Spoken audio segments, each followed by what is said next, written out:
अध्याय 61 संरचनाएं। पर्वत स्वामी का दिव्य अभिशाप। मार्शल आर्ट संप्रदाय से अमर साधना संप्रदाय तक। रात हो चुकी थी। सुशीलिंग जुयान के आंगन में लौटी, जहां उसने जुयान को एक पत्थर की मेज के सामने बैठे देखा। मेज पर एक तेल का दीपक रखा था जो उसके घूंघट और नाजुक बाहों को रोशन कर रहा था। जुयान ने अपनी निगाहें ऊपर उठाईं और सुशीलिंग को पास आते देख पूछा, क्या क्लियर स्काई सेक्ट में चल रही समस्या का समाधान हो गया है? सुशीलिंग उसके सामने बैठी थी, उसका चेहरा थोड़ा हैरान था। उसने चायदानी उठाई और अपने लिए एक कटोरी चाय डाली। उसे इतना ख्यालों में डूबा देखकर जुयान ने भौहें चढ़ाकर पूछा, क्या कुछ हुआ है? सुशीलिंग ने गहरी सांस ली, जुयान की ओर देखा और पूछा, महामहिम, क्या इस दुनिया में सचमुच अमर लोग मौजूद हैं? दरबारी अधिकारी जादूगरों का पीछा करते हैं और लोगों के बीच अमरता की कलाओं की अनगिनत कहानियां प्रचलित हैं। मोमबत्ती की रोशनी में उसके चेहरे पर दिख रही उलझन साफ झलक रही थी। वली किंकियू द्वारा राक्षसी पंथ के साथ राक्षसों का वध करने और एक चील पर सवार होकर आकाश में उड़ने के दृश्य को नहीं भूल सकती थी। वली किंकियू की युद्धकला की कुशलता को समझ नहीं पा रही थी, ये पूरी तरह से मार्शल आर्ट के दायरे से परे थी। वह इसकी तुलना केवल मिथकों और किंवदंतियों के अमर प्राणियों से ही कर सकती थी। जुयान ने धीमी आवाज में उत्तर दिया, ये दुनिया विशाल और चमत्कारों से भरी है। जहां तक अमर लोगों के अस्तित्व का सवाल है, मुझे इस बारे में पक्का पता नहीं है। फिर भी शाही दरबार के जादूगर तो बस धोखेबाज और ठग हैं। इन्हीं परजीवियों के कारण महान ली राजवंश ने वर्षों तक उथल पुथल झेली है और उसके पहाड़ और नदियां लगभग टूटकर बिखर गईं। सुशीलिंग एक पल के लिए हिचकिचाई, फिर उसने दिन भर में जो कुछ देखा और सुना था वह सब कुछ बता दिया। ये सुनने के बाद जुयान चुप हो गई। मालकिन और नौकरानी बिना कुछ बोले एक दूसरे के सामने खड़ी रहीं। बाहर आंगन में चहल पहल बढ़ गई। क्लियर स्काई संप्रदाय के शिष्य पर्वत की तलहटी से लौट आए थे और सभी उत्साहपूर्वक दिन के रोमांचक युद्ध के बारे में चर्चा कर रहे थे। सबसे अधिक बार जिस नाम का उल्लेख किया गया वह था जूनिंग। हालांकि ली किंकियू का नाम शायद ही कभी लिया जाता था। झांग यूचुन ने शिष्यों को पहले ही निर्देश दे दिया था कि वे संप्रदाय के गुरु के बारे में बात कर सकते हैं, लेकिन केवल बंद दरवाजों के पीछे, क्योंकि पर्वत पर अतिथि मौजूद थे। एक अन्य अतिथि आंगन में कुई चिंतित और बेचैन होकर यानलैन के पास खड़ा था। वह काफी समय से यानलैन को मनाने की कोशिश कर रहा था, लेकिन यानलैन ने फिर भी पहाड़ से नीचे उतरने से इनकार कर दिया। आंगन के बाहर से आ रही आवाज सुनकर यानलैन ने कहा, हम कल नीचे जाएंगे। अगर हमें जाना ही पड़े तो पहले मुझे मास्टर ली को विदाई देनी होगी। यही शिष्टाचार है। उसने कुई या कुएर को वह सब नहीं बताया जो उसने देखा था। पहला, क्योंकि उसे यकीन नहीं था कि यह कोई भ्रम था, और दूसरा, क्योंकि उसका मानना था कि ऐसे मामले पर हल्के में बात नहीं करनी चाहिए। यदि ली किंकियू सचमुच एक एकांतप्रिय अमर व्यक्ति थे, तो एक बार जब ये खबर दरबार तक पहुंचती तो अनगिनत लोग उनसे मिलने आते, विशेषकर उनके शाही पिता। आंगन में हो रही बातचीत सुनकर कुई ने भौहें चढ़ा ली और वह संदेह से भर गई। राक्षसी पंथ के साथ दानव प्रकट हुए, फिर भी क्लियर स्काई संप्रदाय ने पूर्ण विजय प्राप्त कर ली। वह इसे हल्के में लेने की हिम्मत नहीं कर सका। यदि सातों राक्षस संप्रदाय में घुसपैठ कर चुके हैं तो उसे पूरी रात सतर्क रहना होगा। लिंग शियाओ आंगन के भीतर। ली किंकियू ने दरवाजा खोलकर बाहर कदम रखा और एक हल्की धुन गुनगुनाते हुए असाधारण रूप से अच्छे मूड में थी। वह सिस्टम प्रॉम्प्ट को एक बार फिर से खोलकर उसका आनंद लेने से खुद को रोक नहीं सका। चूंकि क्लियर स्काई सेक्ट एक आपदा से बिना किसी मृत्यु के बच गया है, इसलिए आपको एक सौभाग्यशाली अवसर प्राप्त हुआ है। उसके पास अभी भी विरासत के दो मौके थे, एक तब सक्रिय होता जब उसके शिष्य को शुभ संकेत मिलते, और दूसरा तब जब जियांग झाओक्सिया ने एजोर संप्रदाय को नष्ट कर दिया। उसने कल उन्हें एक साथ खोलने की योजना बनाई थी ताकि ये देखा जा सके कि आश्चर्य कितना बड़ा होगा। वह आंगन में लगी लंबी मेज पर बैठा झांग यूचुन और अन्य लोगों के लौटने का इंतजार कर रहा था। 7 राक्षसों का वध करने के बाद उसने कुछ देर तक स्थिति का जायजा लिया और यह पुष्टि करने के बाद कि कोई भी जूनिन को धमकी नहीं दे सकता, अंततः वह वहां से चला गया। जूनिन की क्षमताओं के आगे 7 राक्षसों में से कोई भी उसे अकेले पराजित नहीं कर सकता था। जब सातों ने मिलकर काम किया तभी ली किंकियू को चिंता हुई कि कहीं वह घायल न हो जाए, इसलिए उसने उसके साथ अभ्यास करने के लिए एक विशेषज्ञ को छोड़ दिया था। जहां तक उसके लिटिल एट पर सवार होकर युद्ध में जाने का सवाल है, ली किंकियू को अफवाहें फैलने की कोई चिंता नहीं थी। अगर उन्होंने ऐसा किया भी होता तो भी उसे कोई फर्क नहीं पड़ता। इसे साबित करने के लिए कोई सबूत नहीं था, कोई वीडियो नहीं था। इसके अलावा दुनिया ऐसे लोगों से भरी पड़ी थी जो अपने बारे में मनगढ़ंत कहानियां करते थे। प्राचीन विशाल पर्वत श्रृंखला के किनारे पर एक ऐसा संप्रदाय भी था जिसका नेता नदी देवता द्वारा कृपा प्राप्त होने और भूतों को देखने में सक्षम होने का दावा करता था। कई संप्रदायों और कुलों ने आम लोगों को मूर्ख बनाने, प्रतिष्ठा हासिल करने और प्रसिद्धि पाने के लिए जादू टोने में अपनी तथाकथित महारत का प्रदर्शन किया। यदि झूठे संप्रदायों को पर्दाफाश का डर नहीं होता तो एक सच्चे अमर संप्रदाय को अफवाहों से क्यों डरना चाहिए? लेकिन क्यों केवल निरंतर विकास करना चाहता था। शिष्यों की भर्ती अंधाधुंध नहीं की जा सकती थी। आखिरकार शिष्यों को भी तो भोजन की आवश्यकता होती थी। कुछ देर बैठने के बाद ली डोंग्युए और ली सिजन जल्दी से आंगन में आईं और उसकी ओर चल पड़ीं। वरिष्ठ भाई, पर्वत की तलहटी में जो समस्या थी वह सुलझ गई है। द्वितीय वरिष्ठ भाई शवों को दफनाने के लिए लोगों का नेतृत्व कर रहे हैं। जूनिंग और एल्डर यांग उनके साथ हैं, ली डोंग्युए ने धीमी आवाज में कहा। लेकिन ली सिजन इतनी सौम्य नहीं थी। वह ली किंकियू के पीछे आए, दोनों हाथों से उसके कंधे पकड़े और उसे जोर से हिलाते हुए बोली, वरिष्ठ भाई, आज आपने जो चाल चली, क्या वह तीसरे वरिष्ठ भाई की तलवार नियंत्रण तकनीक थी या सर्वोच्च तलवार नियंत्रण तकनीक? और आप नन्ही 8 की पीठ पर कैसे खड़े हो गए? मुझे सिखाए, मैं भी नन्ही 9 को अपना वाहन बनाना चाहती हूँ। लेकिन किंकियू ने उसे हिलाने दिया और चिड़चिड़ाते हुए जवाब दिया, छोटा 9 छोटे 8 जितना बड़ा नहीं है। क्या तुम्हें डर नहीं लगता कि तुम गिर जाओगे? ली डोंग्युए ने हल्की सी मुस्कान बिखेरी और उनकी मस्ती में खलल न डालते हुए झांग यूचुन और अन्य लोगों के लिए खाना तैयार करने के लिए रसोई की ओर चली गईं ताकि वे बाद में पहाड़ से नीचे ले जा सकें। क्लियर स्काई सेक्ट से लेकर पहाड़ की तलहटी तक का रास्ता ऊबड़ खाबड़ था, लेकिन सड़क के पुनर्निर्माण के बाद से शिष्य बहुत तेजी से यात्रा कर सकते थे। यहाँ तक कि देर रात खाना पहुंचाना भी अब कोई परेशानी वाली बात नहीं रही। टॉर्च और तेल के लैंप ही काफी थे।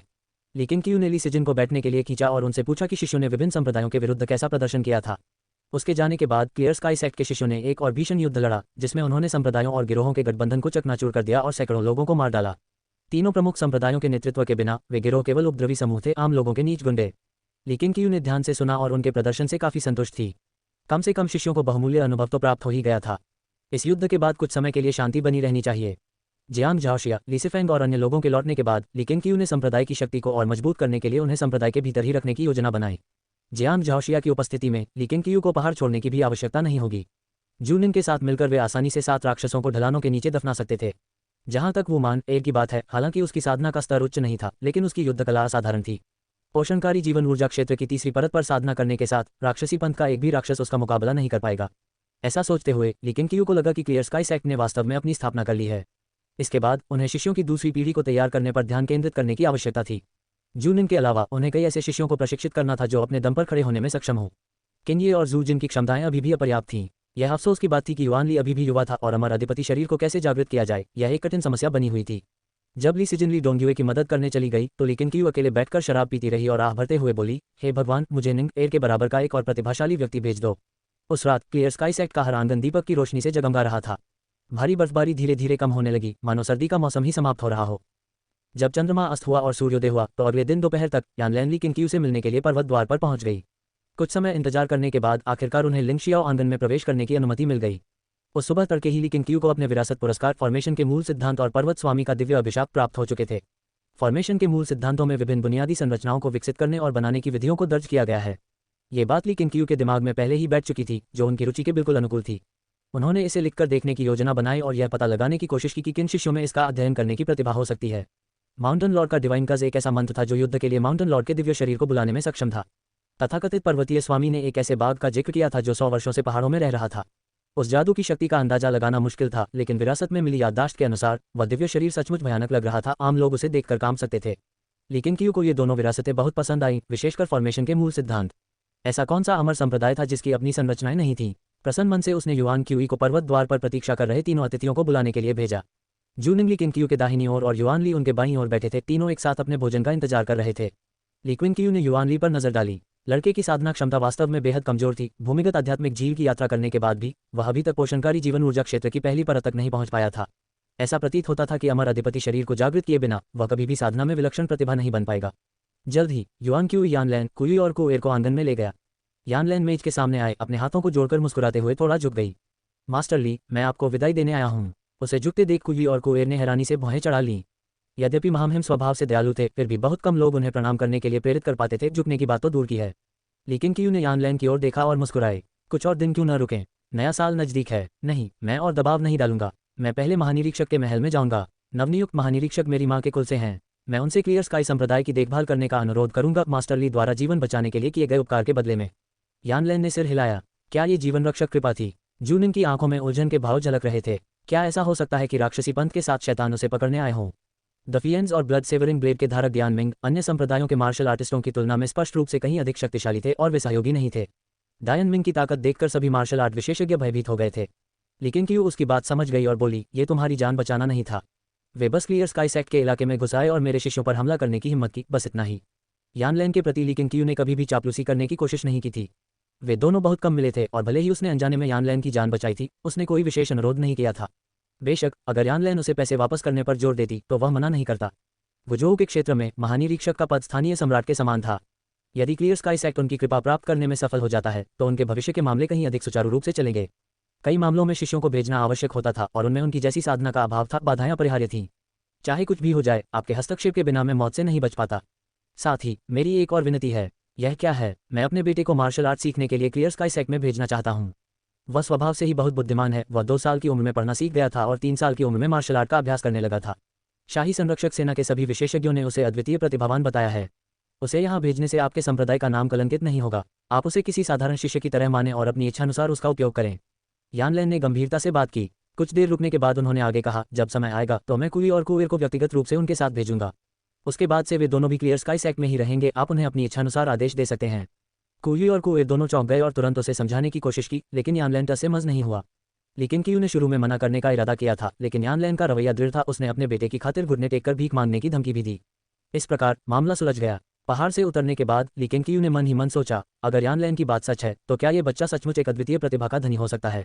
यान लैन शेख ही बघारने वाली किस्म की नहीं लगती थी। यान लैन के जाने के 2 दिन बाद जियांग झाओशिया और अन्य लोग ली सिफेंग के साथ अंततः लौट आए। ली केंगकियू स्वयं उनसे मिलने गए थे। अपने छोटे भाइयों का वापस स्वागत करने के अलावा वह ये देखने के लिए भी उत्सुक था कि तथाकथित शुभ संकेत कैसा दिखता है। अध्याय 62 प्रसिद्धि ने दुनिया को हिला दिया, मार्शल आर्ट संप्रदाय से अमर साधना संप्रदाय तक। पर्वत के द्वार पर ली केंगकियू पत्थर की सीढ़ियों पर खड़े होकर जियांग झाओशिया और अन्य शिष्यों को पर्वत पर चढ़ते हुए देख रहे थे। भीड़ इतनी अधिक थी कि पहाड़ी रास्ता संकरा दिखाई देने लगा। जियांग झाओशिया हमेशा की तरह ठंडी और भावहीन बनी रही, जबकि ली सिफेंग शिष्यों की प्रशंसा में आनंदित होकर खुशी से झूम रही थी। अपने दोनों छोटे भाइयों को सुरक्षित देखकर ली केंगकियू ने आखिरकार राहत की सांस ली। बड़े भाई, ली सिफेंग ने दूर से ली केंगकियू को देखा और तुरंत अपना हाथ हिलाते हुए जोर से चिल्लाया।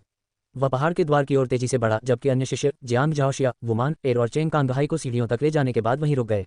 जब से पर्वत द्वार के पीछे स्थित तीनों आंगनों का नाम बदलकर लिंग शियाओ आंगन कर दिया गया था, तब से साधारण शिष्यों को बिना अनुमति के प्रवेश करने की मनाही थी। ये नियम पहले से ही लागू था। वरिष्ठ भाई, मैंने सुना है कि आप सबने आक्रमणकारी सेना को कुचल दिया। आपको बता दूं, इसमें हमारा भी हाथ था। वापस आते समय हमने कई ऐसे संप्रदायों का सफाया किया जो क्लियर स्काई संप्रदाय पर हमला करने की योजना बना रहे थे। ली सिफेंग लगातार बोलता रहा और ली केंगकियू के पास पहुंचते ही उसके हाथ कमर पर थे। वह युवा गौरव से भरा हुआ था। ली केंगकियू मुस्कुराते हुए धैर्यपूर्वक उसकी शेखी बघारने की बातें सुन रही थी। जियांग झाओशिया आगे बढ़ी, पीछे से अपना दाहिना हाथ ली सिफेंग के चेहरे पर दबाया और उसे एक तरफ धकेल दिया। फिर उसने ली केंगकियू की ओर मुड़कर कहा, एजोर संप्रदाय पूरी तरह नष्ट हो चुका है। मैंने स्वयं उनके संप्रदाय प्रमुख को मार डाला। उनका मुख्य गढ़ पूरी तरह जलाकर राख कर दिया गया है और यद्यपि कुछ लोग बच निकले हैं, लेकिन अब वे कोई खतरा नहीं है। हमने उनकी 5 शाखाओं को भी नष्ट कर दिया है। इसमें कोई आश्चर्य नहीं कि इसे सर्वनाश के रूप में वर्णित किया गया था। मुख्य संप्रदाय और उसकी शाखाओं दोनों को जियांग झाओशिया और 13 तलवार राक्षसों द्वारा पूरी तरह से नष्ट कर दिया गया था। ली केंगकियू की मुस्कान गहरी हो गई। आप सभी ने बहुत बड़ा योगदान दिया है। आज पूरा संप्रदाय आपके सम्मान में भोज का आयोजन करेगा। ली सिफेंग और वुमाने तुरंत खुश हुए। जियांग झाओशिया के होंठ हल्के से मुड़े और वह लिंग शियाओ आंगन में आगे आगे चलने लगा। चेंग कांगहाई उसके ठीक पीछे चल रहा था। अब वह केवल भुने हुए चिकन के बारे में सोच रहा था। बड़े भाई, मुझे आपसे कुछ कहना है। क्या आप थोड़ी देर के लिए मेरे साथ आ सकते हैं? ली सिफेंग ने रहस्यमय ढंग से कहा। ली केंगकियू के मन में हल्की सी जिज्ञासा जागी, हालांकि उसका चेहरा शांत बना रहा। उसने सिर हिलाया और वुमान एर से कहा, मान एर, पहले जाकर आराम करो। तुमने इस दौरान बहुत मेहनत की है। हे, बिल्कुल भी मुश्किल नहीं है। वुमान एर ने एक मूर्खतापूर्ण मुस्कान के साथ अपना सिर खुजाया, फिर लिंग शियाओ आंगन की ओर चल पड़ी। ली सिफेंग ने ली केंगकियू को पहाड़ से नीचे खींच लिया। रास्ते में जिन शिष्यों से वे मिले वे सभी ली केंगकियू को प्रणाम करने के लिए रुक गए। ली केंगकियू और दानवी पंथ के साथ राक्षसों के बीच की लड़ाई क्लियर स्काई संप्रदाय में पहले ही फैल चुकी थी, जिससे सभी शिष्य प्रशंसा से भर गए थे। वे हमेशा से जियांग झाओशिया को संप्रदाय में सबसे शक्तिशाली मानते आए थे, लेकिन अब उन्हें पता चला कि उनके संप्रदाय के गुरु के पास भी अथाह युद्ध शक्ति है। एक अगरबत्ती के जलने में जितना समय लगता है, उसके बाद ली सिफेंग ली केंगकियू को एक सुनसान जंगल में ले गया। सर्दियों की बर्फ पिघल रही थी और बची हुई बर्फ के टुकड़े जमीन पर और घास के बीच पानी से चमक रहे थे। सीटी, ली सिफेंग ने एक तीखी सीटी बजाई, फिर हैरानी से ली केंगकियू की ओर मुड़ी। बड़े भाई, क्या आपको जरा भी जिज्ञासा नहीं है? इस पूरे रास्ते में ली केंगकियू ने उससे एक भी सवाल नहीं पूछा था, जिससे वह काफी निराश हो गया था। वह अपने बड़े भाई को एक बड़ा सरप्राइज देना चाहता था। जैसे ही इसने क्लियर स्काई माउंटेन पर कदम रखा, मुझे इसका आभास हो गया। आपको इसके बारे में कैसे पता चला? ली केंगकियू ने गंभीर भाव से कहा। ली सिफेंग को उस पर कोई संदेह नहीं था। जब से ली केंगकियू ने उन्हें आदिम एकता शास्त्र सिखाया था, तब से वे हमेशा ली केंगकियू को अजेय मानते थे, यहाँ तक कि उनका तीसरा भाई भी उनकी तुलना में कुछ भी नहीं था। वापस आते समय हम एक जंगल से गुजरे। मैं शौच कर रहा था कि अचानक मुझे बाइनिंग एर की चीख सुनाई दी। मुझे अपनी बेल्ट बांधने का भी समय नहीं मिला और मैं दौड़कर उसके पास गया और वहाँ वह थी। वह बुरी तरह घायल थी, इसलिए मैंने उसका खून बहना रोकने में मदद की और उसके बाद वह मुझे अकेला नहीं छोड़ रही थी। ली सिफेंग ने घटना का वर्णन करते हुए बड़े ही सजीव भाव से हाव भाव दिखाए। आशा के अनुसार भाग्य ने एक बार फिर उसका साथ दिया। ली केंगकियू को बाइनिंग एर से धीरे धीरे लगाव होने लगा। इससे पहले उस युवक ने ली सिफेंग का पीछा करते हुए पहाड़ से नीचे उतरकर उसे एक जादुई कलाकृति भी ढूंढ कर दी थी। अब उसका सामना एक दिव्य प्राणी से हुआ था, सचमुच भाग्य की संतान। ली केंगकियू का ली सिफेंग और बाइनिंग एर को अलग करने का कोई इरादा नहीं था। उसे हमेशा लगता था कि ली सिफेंग के स्वभाव और भाग्य के गुणों को देखते हुए वह अनिवार्य रूप से मुसीबत को आकर्षित करेगा। बाइनिंग एर का आसपास होना शायद उसे सुरक्षित रख सकता है। दाओ वंश पैनल ने ली केंगकियू को ऐसा एहसास दिलाया मानो वह कोई खेल खेल रहा हो, लेकिन वास्तविक जीवन उससे बिल्कुल अलग था। वह अपने शिष्यों को हमेशा के लिए पहाड़ पर कैद नहीं रख सकता था। हर किसी का अपना अलग चरित्र था, अपनी अपनी आकांक्षाएं थीं, ठीक किन ये की तरह, जिस पर किन परिवार की उम्मीदों का बोझ था और जिसका भाग्य था कि वह एक दिन सेना में सेवा करने, यश प्राप्त करने और अपने कुल का नाम रोशन करने के लिए परिवार छोड़कर जाए। जब दोनों भाई बात कर रहे थे, तभी सामने की झाड़ियां सरसराने लगीं। जैसे ही एक विशालकाय जीव धीरे धीरे प्रकट हुआ, शाखाओं से बर्फ गिरने लगी। ली केंगकियू मुड़ा और उसकी आंखें चमक उठीं। वाह, क्या शानदार किलिन है! गहरे लाल रंग के शल्कों से ढका एक जानवर झाड़ियों के बीच से निकला। उसके कंधे 2 मीटर ऊंचे थे और उसका सिर 3 मीटर से अधिक ऊंचा था। इसका आकार सुगठित और शक्तिशाली था और इसके शल्क तलवार की तरह तेज थे। इसके सिर से 2 गहरे लाल रंग के सींग जुड़वा तलवारों की तरह मुड़े हुए थे, जो घातक तीक्ष्णता से चमक रहे थे। उसके खुरों के नीचे लपटें जल रही थीं और आग ने उसकी शेर जैसी पूंछ के सिरे को लपेट रखा था, जो धीरे धीरे हिल रही थी। उसकी आंखें गहरे धात्विक सुनहरे रंग की थी, ठंडी, भेदक और राजसी। वहां खड़े रहने मात्र से ही उसमें एक दिव्य प्राणी की उपस्थिति का आभास होता था। किलिन उन दोनों की ओर बढ़ा और ली केंग क्यू को सावधानीपूर्वक देखता रहा। ली केंग क्यू इसके भीतर एक शक्तिशाली ऊर्जा का अनुभव कर सकता था जो जीवन शक्ति के समान थी, फिर भी युद्ध संबंधी आंतरिक ऊर्जा से कहीं अधिक शक्तिशाली और पूरी तरह से अलग सार की थी। इतने शक्तिशाली किलिन का घायल होना, इससे पहले इसका सामना किससे हुआ होगा? वह मन ही मन सोचता रहा, लेकिन उसे कोई डर नहीं लगा। अपनी ताकत के बावजूद किलिन से हत्या करने का कोई इरादा नहीं झलक रहा था।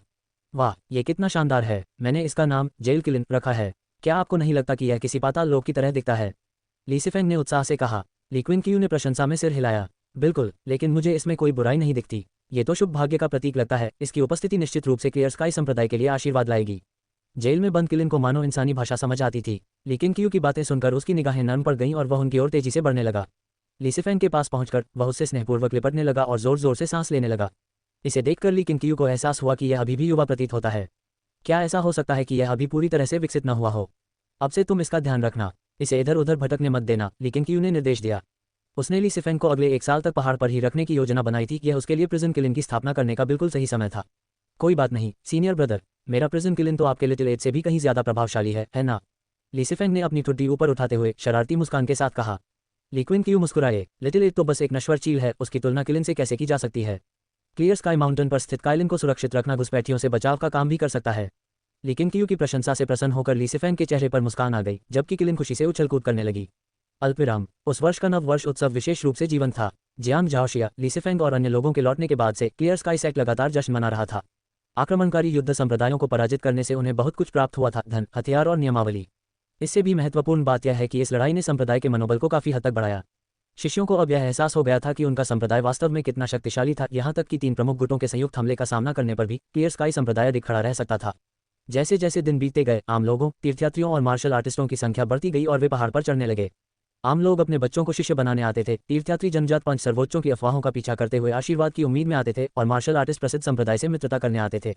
जब प्राचीन विशाल पर्वत श्रृंखला की शीतकालीन बर्फ आखिरकार पिघल गई, तो आगंतुक प्रतिदिन पहाड़ पर चढ़ने लगे, जिससे क्लियर स्काई सेक्ट पहले से कहीं अधिक जीवंत हो गया। एक दिन दोपहर के समय क्लियर स्काई माउंटेन से 300 ली की दूरी पर ली केंग क्यू एक गहरी खाई को देखते हुए एक चट्टान की चोटी पर खड़े थे। नीचे एक विशाल गुफा थी जो भूमिगत मार्ग तक जाती थी। इसके किनारे पर क्लियर स्काई के 7 पुत्रों में से 4 खड़े थे, जिनके शरीर लगभग अंधेरे में समा गए थे। ली सिफेंग परछाइयों से बाहर भागा, ऊपर देखा और उत्साह से चिल्लाया, वरिष्ठ भाई, यहाँ सचमुच आध्यात्मिक पत्थर हैं। भूमिगत आध्यात्मिक झील के नीचे मौजूद पत्थरों से कहीं अधिक, मैं उन्हें गिन भी नहीं सकता। ये सुनकर ली केंग क्यू ने हल्की सी मुस्कान दी, उसे आश्चर्य नहीं हुआ। उन्होंने संयोगवश प्राप्त हुई स्मृति के मार्गदर्शन से इस आध्यात्मिक खजाने की खोज की थी। क्योंकि यह संप्रदाय से काफी दूर स्थित था, इसलिए उसे आने से पहले तैयारी करनी पड़ी और भरोसेमंद शिष्यों के एक समूह का सावधानीपूर्वक चयन करना पड़ा। उसने यहाँ एक चौकी स्थापित करने की योजना बनाई थी, जिसमें कुछ सच्चे शिष्यों को खदान की रखवाली के लिए रहने की अनुमति दी जाएगी। इसी कारण वह जियांग झाओशिया, ली सिफेंग और बाई निंग एर को अपने साथ ले आया। आध्यात्मिक खान संप्रदाय के भविष्य के लिए महत्वपूर्ण थी और ली केंग क्यू इसे अत्यंत महत्वपूर्ण मानते थे। जियांग झाओशिया को इसकी देखरेख करनी थी, इससे न केवल उसकी साधना मजबूत होगी बल्कि शत्रुओं को भी रोका जा सकेगा। केवल ली सिफेंग पर ही पूरी तरह भरोसा नहीं किया जा सकता था। बाई निंग एर के भाग्यशाली संतान होने के कारण ली केंग क्यू अंततः संप्रदाय में लौटने पर सहज महसूस कर सका। ठीक है, उन्हें फोन करो, मुझे निर्देश देने हैं, ली केंग क्यू ने शांत भाव से कहा। फॉर्च्यूनस फेट मेमोरी में गुफा में उतर चुके होने के कारण अब उनमें जिज्ञासा नहीं बची थी। ली सिफेंग ने सिर हिलाया और दूसरों को बुलाने के लिए अंधेरे में गायब हो गया। जब ली केंग क्यू आध्यात्मिक खान की रक्षा करने के सर्वोत्तम तरीके पर विचार कर रहे थे, तब क्लियर स्काई संप्रदाय पूरे मार्शल जगत में हलचल मचा रहा था। एक ऐसा तूफान आने वाला था जैसा गुजोऊ ने राजवंश की स्थापना के बाद से कभी नहीं देखा था, और क्लियर स्काई सेक्ट पूरी दुनिया में अपना नाम रोशन करने के लिए तैयार था। अल्पविराम। घने जंगल के बीच आधिकारिक सड़क के किनारे एक सड़क किनारे सराय स्थित थी। सराय के बाहर 5 मेजें थीं, जिनमें से प्रत्येक के चारों ओर लोग बैठे थे।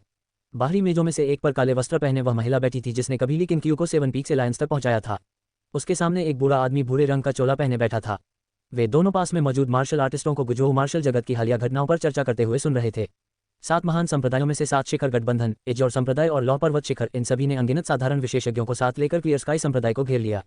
उनकी संख्या हजारों में थी, लेकिन संप्रदाय के विशेषज्ञों ने उन्हें आसानी से कुचल दिया। अविश्वसनीय। हाँ, मैंने सुना है कि ड्रैगन को वश में करने वाले हीरो यांग ज्यूडिंग अपनी सर्वोच्च तकनीकों के साथ क्लियर स्काई सेक्ट में शामिल हो गए हैं। लेकिन इस संप्रदाय में सबसे शक्तिशाली यांग ज्यूडिंग नहीं है। एक महिला है जिसका नाम जूनिंग है। उसने रक्त विच्छेदक तलवार डियान मिंग को मार डाला। वह व्यक्ति 10 साल से अधिक समय से मार्शल कला से सेवानिवृत्त था और कभी वेजोओ का सबसे बड़ा विशेषज्ञ था। ऐसे गुरु का क्लियर स्काई पर्वत के नीचे मरना, जूनिंग का नाम जल्द ही मार्शल कला जगत को हिला देगा। ये तो कुछ भी नहीं। जियांग झाओशिया तो और भी अद्भुत था। उसने अपने 13 शिष्यों का नेतृत्व किया और एजोर संप्रदाय के मुख्य गढ़ पर धावा बोल दिया। संप्रदाय के गुरु, रक्षक, वरिष्ठ सभी का संहार कर दिया। कहा जाता है कि उसने उनकी शाखा सभाओं को भी नष्ट कर दिया। जियांग झाओशिया वाकई भयानक है। गुजोऊ के इतिहास में आज तक किसी ने ऐसा कारनामा नहीं किया। मैं दावे से कह सकता हूं कि वह अब यूजीआई से भी अधिक शक्तिशाली है, जो गुजोऊ के मार्शल जगत में नंबर 1 है। अन्य मेजों पर बैठे मार्शल आर्टिस्ट सभी जोश में थे, हर बातचीत क्लियर स्काई सेक्ट पर केंद्रित थी। जब जियांग झाओशिया और जूनिन के नामों का जिक्र हुआ तो उनके स्वर श्रद्धा और विस्मय से भर गए। धूसर वस्त्र पहने बूढ़े व्यक्ति ने अंततः अपनी नजरें काले वस्त्र पहने महिला की ओर घुमाईं और आह भरी। मार्शल विद्या की दुनिया तेजी से बदल रही है। किसने सोचा होगा कि लिन शुनफेंग के बाद क्लियर स्काई सेक्ट और भी शक्तिशाली शिष्य पैदा करेगा। अब से क्लियर स्काई सेक्ट 7 महान संप्रदायों में शुमार होगा। महोदय, मैं आपको मार्शल लीजेंड की दिव्य कला की खोज छोड़ देने की सलाह देता हूं। इस बूढ़े व्यक्ति की क्लियर स्काई सेक्ट की दीवारों के भीतर मरने की कोई इच्छा नहीं है। काले वस्त्र पहने महिला के चेहरे पर भाव विभोरता छा गई। उसे उम्मीद नहीं थी कि क्लियर स्काई सेक्ट इतना शक्तिशाली हो जाएगा। अध्याय 63 सच्चा मार्शल शरीफ मार्शल आर्ट संप्रदाय से अमर साधना संप्रदाय तक। मैंने कभी नहीं कहा कि मैं दिव्य कला को चुराना चाहता था। मैं तो बस इसे पहले ही प्राप्त करना चाहता था। काले वस्त्र पहने महिला ने धीमी आवाज में बात की। उसकी निगाहें भूरे रंग के वस्त्र पहने बूढ़े व्यक्ति पर टिकी हुई थी, लेकिन दुर्भाग्य से वह टस से मज नहीं हुआ।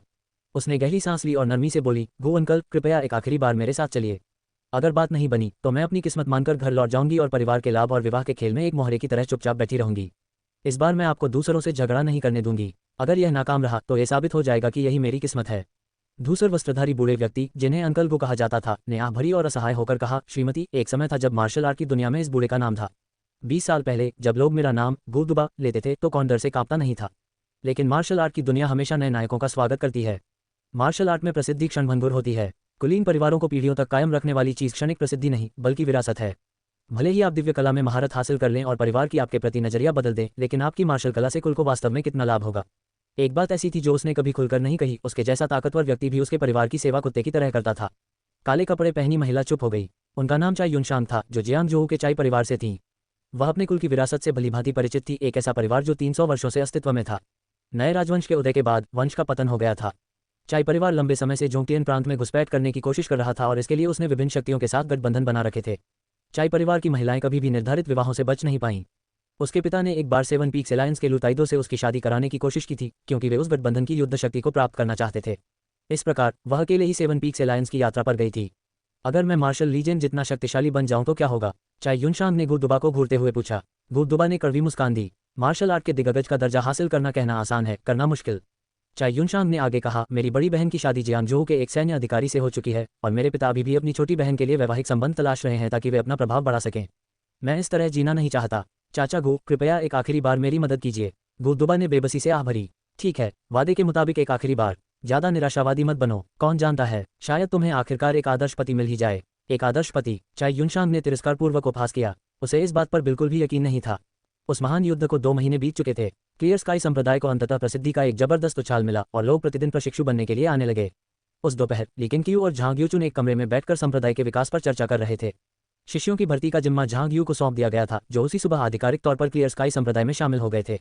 झांग यूचुन की रिपोर्ट सुनते समय ली केंगक्यू ने झांग यू के सूचना पैनल की जांच की। खेतीबाड़ी की योग्यता और समझ दोनों ही औसत स्तर की थीं। ली केंगक्यू की नज़र में औसत योग्यता को ही प्रतिभा माना जाता था, क्योंकि इसके नीचे अक्षम और बेहद कमजोर लोगों की श्रेणियां आती थी। उन्होंने इससे पहले भी कई बार झांग यू को संप्रदाय में शामिल होने के लिए आमंत्रित किया था, लेकिन झांग यू केवल पैसा कमाना चाहता था और उसने कहा कि वह क्लियर स्काई संप्रदाय में ज्यादा समय तक नहीं रहेगा। आज ही के दिन जब झांग यूचुन ने उन्हें दोबारा आमंत्रित किया, तब जाकर झांग यू अंततः सहमत हुए। ली केंगक्यू झांग यू से काफी संतुष्ट थे। हालांकि इस व्यक्ति को अच्छी खासी मासिक तनख्वाह मिलती थी, फिर भी वह लगन से काम करता था। दुर्भाग्यवश झांग यू में कोई विशेष भाग्य गुण नहीं था। अगले महीने से प्रशिक्षु बनने के लिए आने वाले शिष्यों की संख्या में जबरदस्त वृद्धि होगी। शुक्र है, जब तीसरे वरिष्ठ भाई ने एजोर संप्रदाय के खिलाफ अभियान चलाया तो उन्होंने काफी धन संपत्ति जब्त कर ली। फिर भी हमें आय के और स्रोत खोजने होंगे, झांग यूचुन ने उत्साह से कहा। जियांग झाओशिया और 13 तलवारबाजों ने न केवल एजोर संप्रदाय से कई खजाने लूटे बल्कि संप्रदाय की मार्शल आर्ट की नियमावली भी अपने साथ ले गए। इसी कारण ली केंगक्यू ने 13 तलवार राक्षसों के शेष 12 सदस्यों को आदिम एकता शास्त्र का अभ्यास करने की अनुमति देकर पुरस्कृत किया। फिलहाल क्लियर स्काई संप्रदाय एक पुस्तकालय मंडप का निर्माण कर रहा है, जिसके अगले महीने पूरा होने की उम्मीद है। लाइब्रेरी पवेलियन का संबंध संप्रदाय की विरासत से था और इसे लापरवाही से नहीं बनाया जा सकता था। उसी समय ली केंगक्यू इस बात पर विचार कर रही थी कि इसकी रखवाली कौन करेगा। झांग यूचुन ने आगे कहा, वरिष्ठ भाई, मैं पहाड़ की तलहटी में एक कस्बा बसाना चाहता हूँ।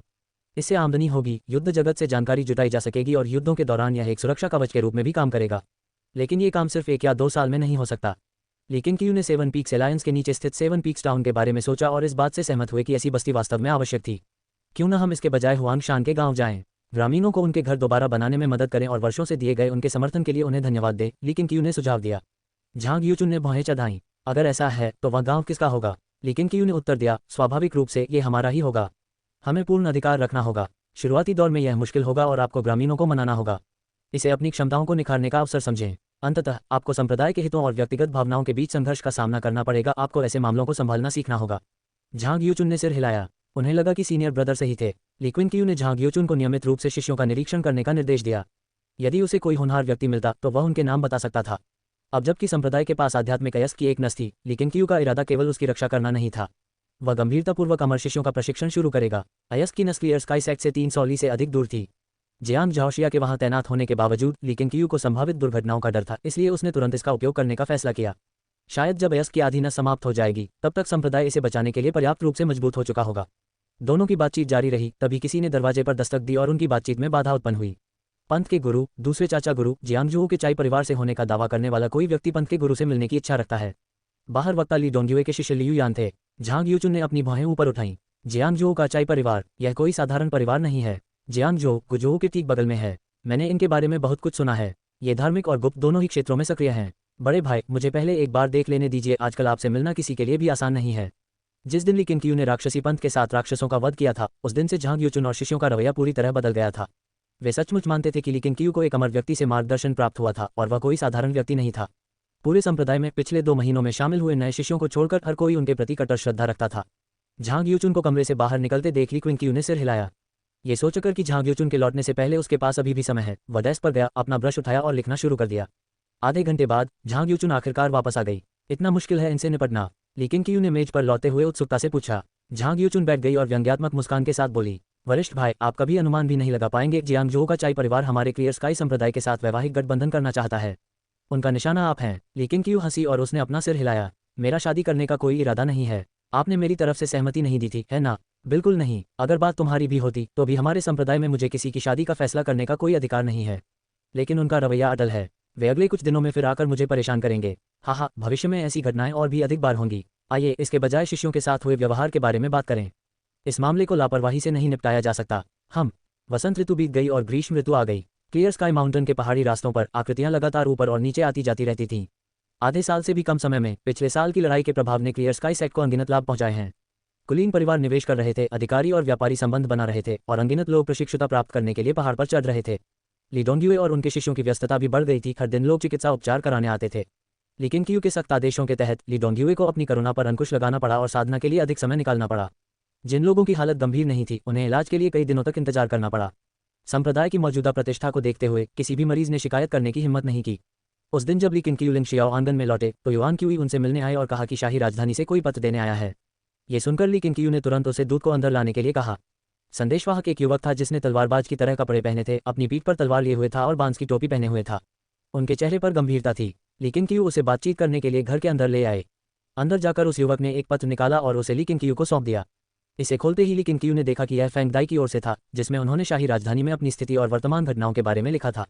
जियाई की व्यवस्था के तहत फेंग दाई अब शाही राजधानी के काउंटी मजिस्ट्रेट के अधीन काम कर रहा था और सब कुछ ठीक चल रहा था। राजधानी में उनके 1 महीने के प्रवास के दौरान कई संप्रदाय के नेता और गिरोह के सरगना शहर में प्रवेश कर चुके थे, जिससे शहर द्वंद्व युद्धों और प्रदर्शनों से गुलजार हो गया था। ऐसी अफवाह थी कि सम्राट सभी संप्रदायों के लिए एक भव्य भोज आयोजित करने की योजना बना रहे थे, जिससे मार्शल जगत गर्व से भर गया था। पत्र पढ़ने के बाद ली क्विनक्यू ने उस युवक की ओर देखा और पूछा, आपका नाम क्या है और फेंग दाई के साथ आपका क्या रिश्ता है? उस युवक ने उत्तर दिया, मेरा नाम मा यू है। स्वामी फेंग ने एक बार मेरी जान बचाई थी और मुझे गुलामी से भी मुक्त कराया था। मैं जीवन भर निष्ठापूर्वक उनकी सेवा करूंगा। ली क्विनक्यू ने कहा, वापस लौटने से पहले क्लियर स्काई सेक्ट में कुछ दिन आराम करो। फेंग दाई को अपना ख्याल रखने के लिए कह देना। कोई जरूरत नहीं, मुझे जल्द से जल्द लौटना होगा। आजकल राजधानी में अफरा तफरी मची हुई है, खतरनाक लोग भरे पड़े हैं। लॉर्ड फेंग को वहां छोड़कर मुझे चैन नहीं मिलेगा। अलविदा। बोलने के बाद मायू ने हाथ जोड़कर अभिवादन किया, मुड़ा और दृढ़ता से चला गया। ली क्विनक्यू ने उसे नहीं रोका। वह घर से बाहर निकला और मायू के जाने तक देखता रहा। ली सिजन उत्सुकता से पास गया और पूछा, बड़े भाई, वह कौन था? काउंटी मजिस्ट्रेट फेंग का कोई व्यक्ति मुझे एक पत्र देने आया था। ली क्विनक्यू ने संक्षेप में बताया। ये सुनकर ली सिजन की जिज्ञासा खत्म हो गई। उसने उसका हाथ पकड़कर कहा, बड़े भाई, मैंने सफलतापूर्वक एक ताबीज बना लिया है। आइए मैं आपको जंगल में दिखाती हूँ। ली क्विनक्यू ने भौहें उठाईं। क्या इसका कोई आक्रमणकारी प्रभाव है? बिल्कुल नहीं, तो मैं आपको इसे देखने के लिए क्यों कहता? ली सिजन ने गर्व से कहा। लेकिन क्यू खुशी से मुस्कुरा रही थी। तभी किन्ये आंगन के बाहर से दौड़ता हुआ अंदर आया। गुरुजी, वरिष्ठ कुयुई और कुएरा गए हैं और वे अपने साथ एक बच्चा भी लाए हैं। किन्ये ने जल्दी से सूचना दी। ये सुनकर ली क्विनक्यू ने तुरंत ली सिजन से कहा, थोड़ी देर आराम करो, मैं उनसे मिलने के बाद तुमसे मिलने आऊंगी। ली सिजन ने कुछ असंतुष्टि दिखाते हुए मुंह बनाया, लेकिन इससे उन्हें आधिकारिक मामलों को संभालने से नहीं रोका। लेकिन क्यू ने किन्ये को उन्हें अंदर लाने के लिए कहा, जबकि वह खुद आंगन में लंबी मेज पर बैठकर इंतजार करने लगा। उन्हें यान लैन के बेटे से मिलने की बहुत उम्मीद थी। मुझे निराश मत करना, लेकिन क्यू ने धीमी आवाज में बुदबुदाया। उनकी उत्सुकता का कारण यान लैन द्वारा अपने बच्चे की लगातार प्रशंसा करना था। यान लैन एक ईमानदार व्यक्ति था जो अपने वचन का पक्का था। कुछ दिन पहले ही गुजोऊ के नए महानिरीक्षक ने सद्भावना व्यक्त करने के लिए दूध भेजे थे। कुछ ही देर में किन ये तीनों मेहमानों के साथ अंदर आ गया। लेकिन क्यू की नज़र तुरंत उस लड़के पर पड़ी जिसकी उम्र 5 या 6 साल से अधिक नहीं थी। हालांकि लड़का छोटा था, लेकिन चलते समय उसमें एक प्रभावशाली आभा झलकती थी। लेकिन क्यू को यह महसूस हुए बिना नहीं रह सका कि लड़का यान लैन से बिल्कुल भी मिलता जुलता नहीं था। यान लैन के चेहरे पर सौम्य भाव थे, जबकि इस बच्चे की भौहों में स्वाभाविक उग्रता झलक रही थी। लड़का सबसे पहले आगे बढ़ा और पूछा, क्या आप मेरे गुरु हैं? खड़े होने पर भी वह लेकिन क्यू के बैठे होने की तुलना में कद में छोटा था, फिर भी उसकी आवाज़ आत्मविश्वास से भरी हुई थी। लेकिन क्यू मुस्कुराए। जी हाँ, क्या आप मुझे अपना स्वामी स्वीकार करने को तैयार हैं? लड़के ने तुरंत घुटने टेक कर प्रणाम किया। शिष्य झाओ जैन ने गुरु को प्रणाम किया। लेकिन क्यू ने तुरंत दाओ लीनेज इंटरफेस खोला, उत्सुकता से झाओ जैन की प्रोफाइल खोजी और उसे खोल दिया।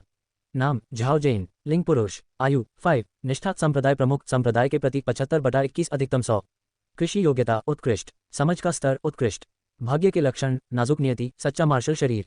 नाजुक नियति, कठिनाइयों से भरा जीवन। 16 वर्ष की आयु से पहले उसे निरंतर चुनौतियों का सामना करना पड़ेगा। 16 वर्ष की आयु के बाद ये नियति का लक्षण समाप्त हो जाता है और उसकी समझ एक स्तर बढ़ जाती है। सच्चा मार्शल शरीर, वह व्यक्ति जो मार्शल आर्ट के माध्यम से दाव में प्रवेश करता है और मार्शल साधना को अमरता के मार्ग में परिवर्तित करने में सक्षम होता है।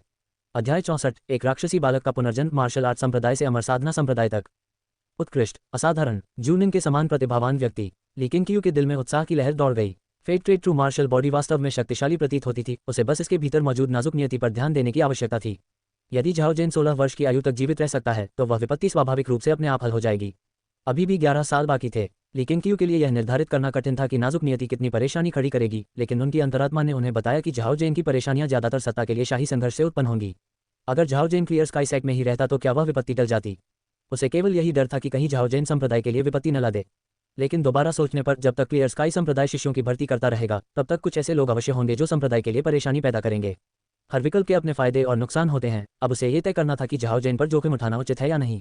झाओ जैन की वर्तमान प्रतिभा पहले से ही जूनिंग के बराबर थी। जूनिंग अभी वयस्क भी नहीं हुआ था, फिर भी वह मार्शल आर्ट की दुनिया के शीर्ष विशेषज्ञों को आसानी से हरा सकता था। जब झाओ जैन 16 वर्ष का हुआ और उसकी समझ और भी विकसित हुई, तब तक वह क्लियर स्काई संप्रदाय का सबसे प्रतिभाशाली शिष्य बन चुका था। ये जोखिम उठाना सार्थक रहा। इसके अलावा झाओ जैन पहले ही झुककर सम्मान व्यक्त कर चुका था, लेकिन क्यू उसे भला कैसे भगा सकता था। लेकिन क्यू के विचार अचानक बदल गए। उनके चेहरे पर मुस्कान आ गई जब उन्होंने खुद झाओ जैन को उठने में मदद की, फिर उन्हें अपनी गोद में उठा लिया। झाओ जैन को थोड़ी असहजता महसूस हुई, लेकिन जब उन्होंने लीकिन क्यू की गर्मजोशी भरी मुस्कान देखी तो उनके लिए मना करना मुश्किल हो गया। जब कुई ने देखा कि झाओ जैन ने लीकिन क्यू को सफलतापूर्वक अपना गुरु बना लिया है तो उसने आदरपूर्वक मुट्ठी जोड़कर कहा, तो हम आपकी देखरेख में रहेंगे संप्रदाय के गुरुजी। लेकिन क्यू जितना ज्यादा झाओ जैन को देखता था उतना ही वह उसे पसंद करने लगता था। कुई की ओर सिर घुमाते हुए उन्होंने मुस्कुराते हुए कहा, तुम दोनों भी मेरे संप्रदाय में शामिल हो जाओ। अभी यहीं रहो, कुछ दिनों में मैं तुम्हें उचित कर्तव्य सौंप दूंगा। तुम दोनों झाओ जैन के साथ एक ही प्रांगण में रहोगे। धन्यवाद संप्रदाय के गुरुजी, भाई कुई और कुएर ने एक साथ उत्तर दिया।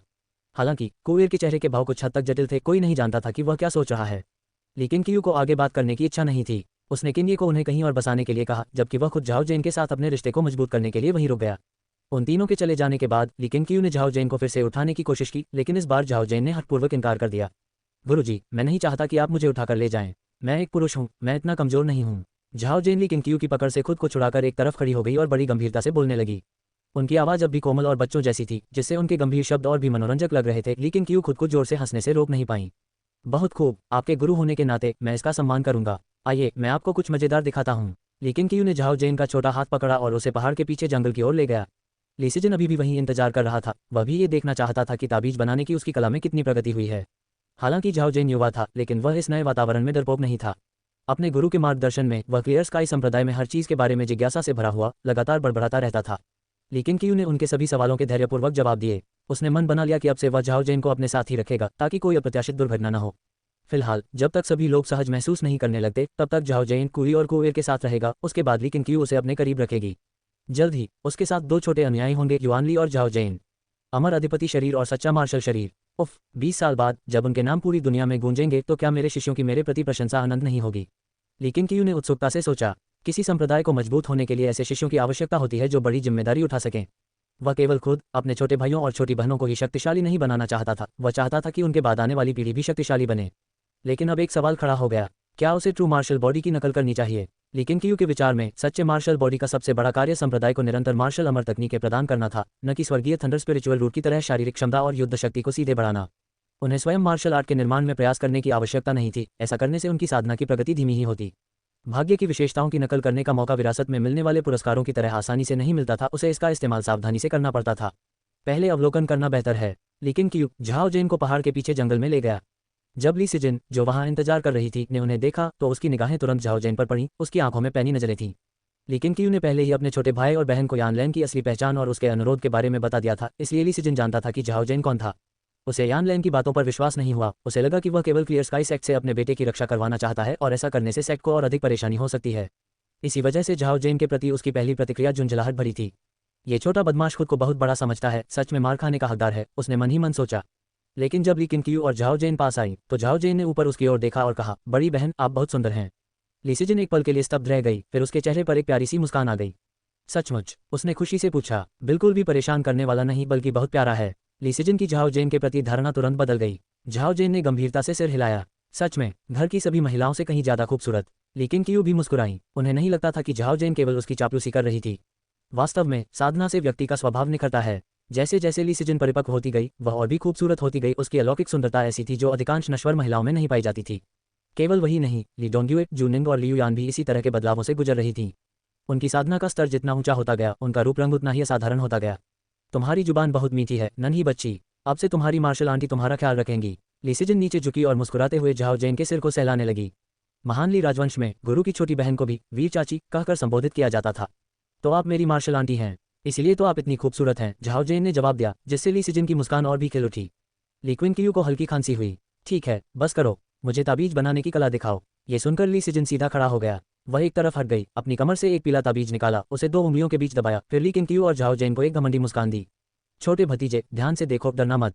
झाओ जेन ने अपनी आंखें चौड़ी कर लीं और ध्यान से घूरने लगा। उसे पता नहीं था कि वह क्या करने वाली है, लेकिन फिर भी उसने आज्ञा का पालन किया। बिना देरी किए ली सिजिन ने ताबीज को हवा में उछाला, फिर अपनी उंगली से झटका दिया। उसकी उंगली की नोक से जीवन शक्ति की एक धारा निकली, जो ताबीज को भेदते हुए उसे प्रज्वलित कर गई। चीख! आग की लपटों की चटक के बीच एक चांदी के बाज की छाया आग से निकली, और जैसे ही उसने अपने पंख आकाश की ओर फड़फड़ाए, वह तेजी से फैल गई। कुछ ही क्षणों में उसके पंखों का फैलाव एक झांक से भी अधिक हो गया। लेकिन क्यू की आंखें चमक उठी, वह प्रदर्शन से प्रभावित हुई। उसे आग के गोले या हवा की तलवार जैसे साधारण निम्न स्तर के जादू की उम्मीद थी, उसने इतने उन्नत जादू की कल्पना नहीं की थी। चांदी के रंग की चील की परछाई स्पष्ट रूप से लिटिल नाइन के रूप पर आधारित थी। तेजी से गायब होने के बजाय ये जंगल के ऊपर चक्कर लगाता रहा, जिससे झाओ जेन मुंह खुला रखकर देखता रह गया। ली सिजिन ने अपनी उंगलियां हिलाईं और चांदी का बाज उसकी हरकतों का अनुसरण करते हुए हवा में ही दिशा बदल गया। मैं इसे स्पिरिट ईगल टेलिस्मान कहती हूँ, उसने गर्व से कहा। हालांकि प्रत्येक ताबीज का उपयोग केवल एक बार किया जा सकता है, फिर भी यह महत्वपूर्ण क्षणों में जानलेवा साबित हो सकता है। इतना कहकर उसने अपना हाथ नीचे की ओर झटक दिया। आसमान में उड़ता हुआ चांदी जैसा चील तेजी से नीचे उतरा, जिससे शाखाएं टूट गईं और वह जमीन पर जा गिरा। धूल का गुबार उठा और जब धूल छटी तो पीछे एक टैंक के आकार का गड्ढा रह गया।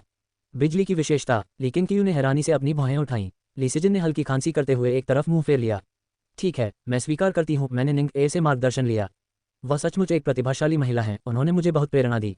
एक स्पिरिट ईगल ताबीज बनाने में कितनी आंतरिक ऊर्जा लगती है? लेकिन क्यू ने पूछा। ली सिजिन ने बेबसी से कंधे उचका दिए। सब कुछ, मेरी पूरी ऊर्जा, लेकिन कोई बात नहीं, मैं इसे पहले से ही जमा कर सकता हूँ। वैसे भी मैं ज्यादा लड़ता नहीं हूँ, इसलिए आंतरिक ऊर्जा आमतौर पर यूं ही बैठे बैठे बर्बाद हो जाती है। पोषणकारी जीवन ऊर्जा क्षेत्र की दूसरी परत में उसकी सारी जीवन ऊर्जा मौजूद थी, इसलिए इसमें कोई आश्चर्य नहीं कि यह इतनी शक्तिशाली थी।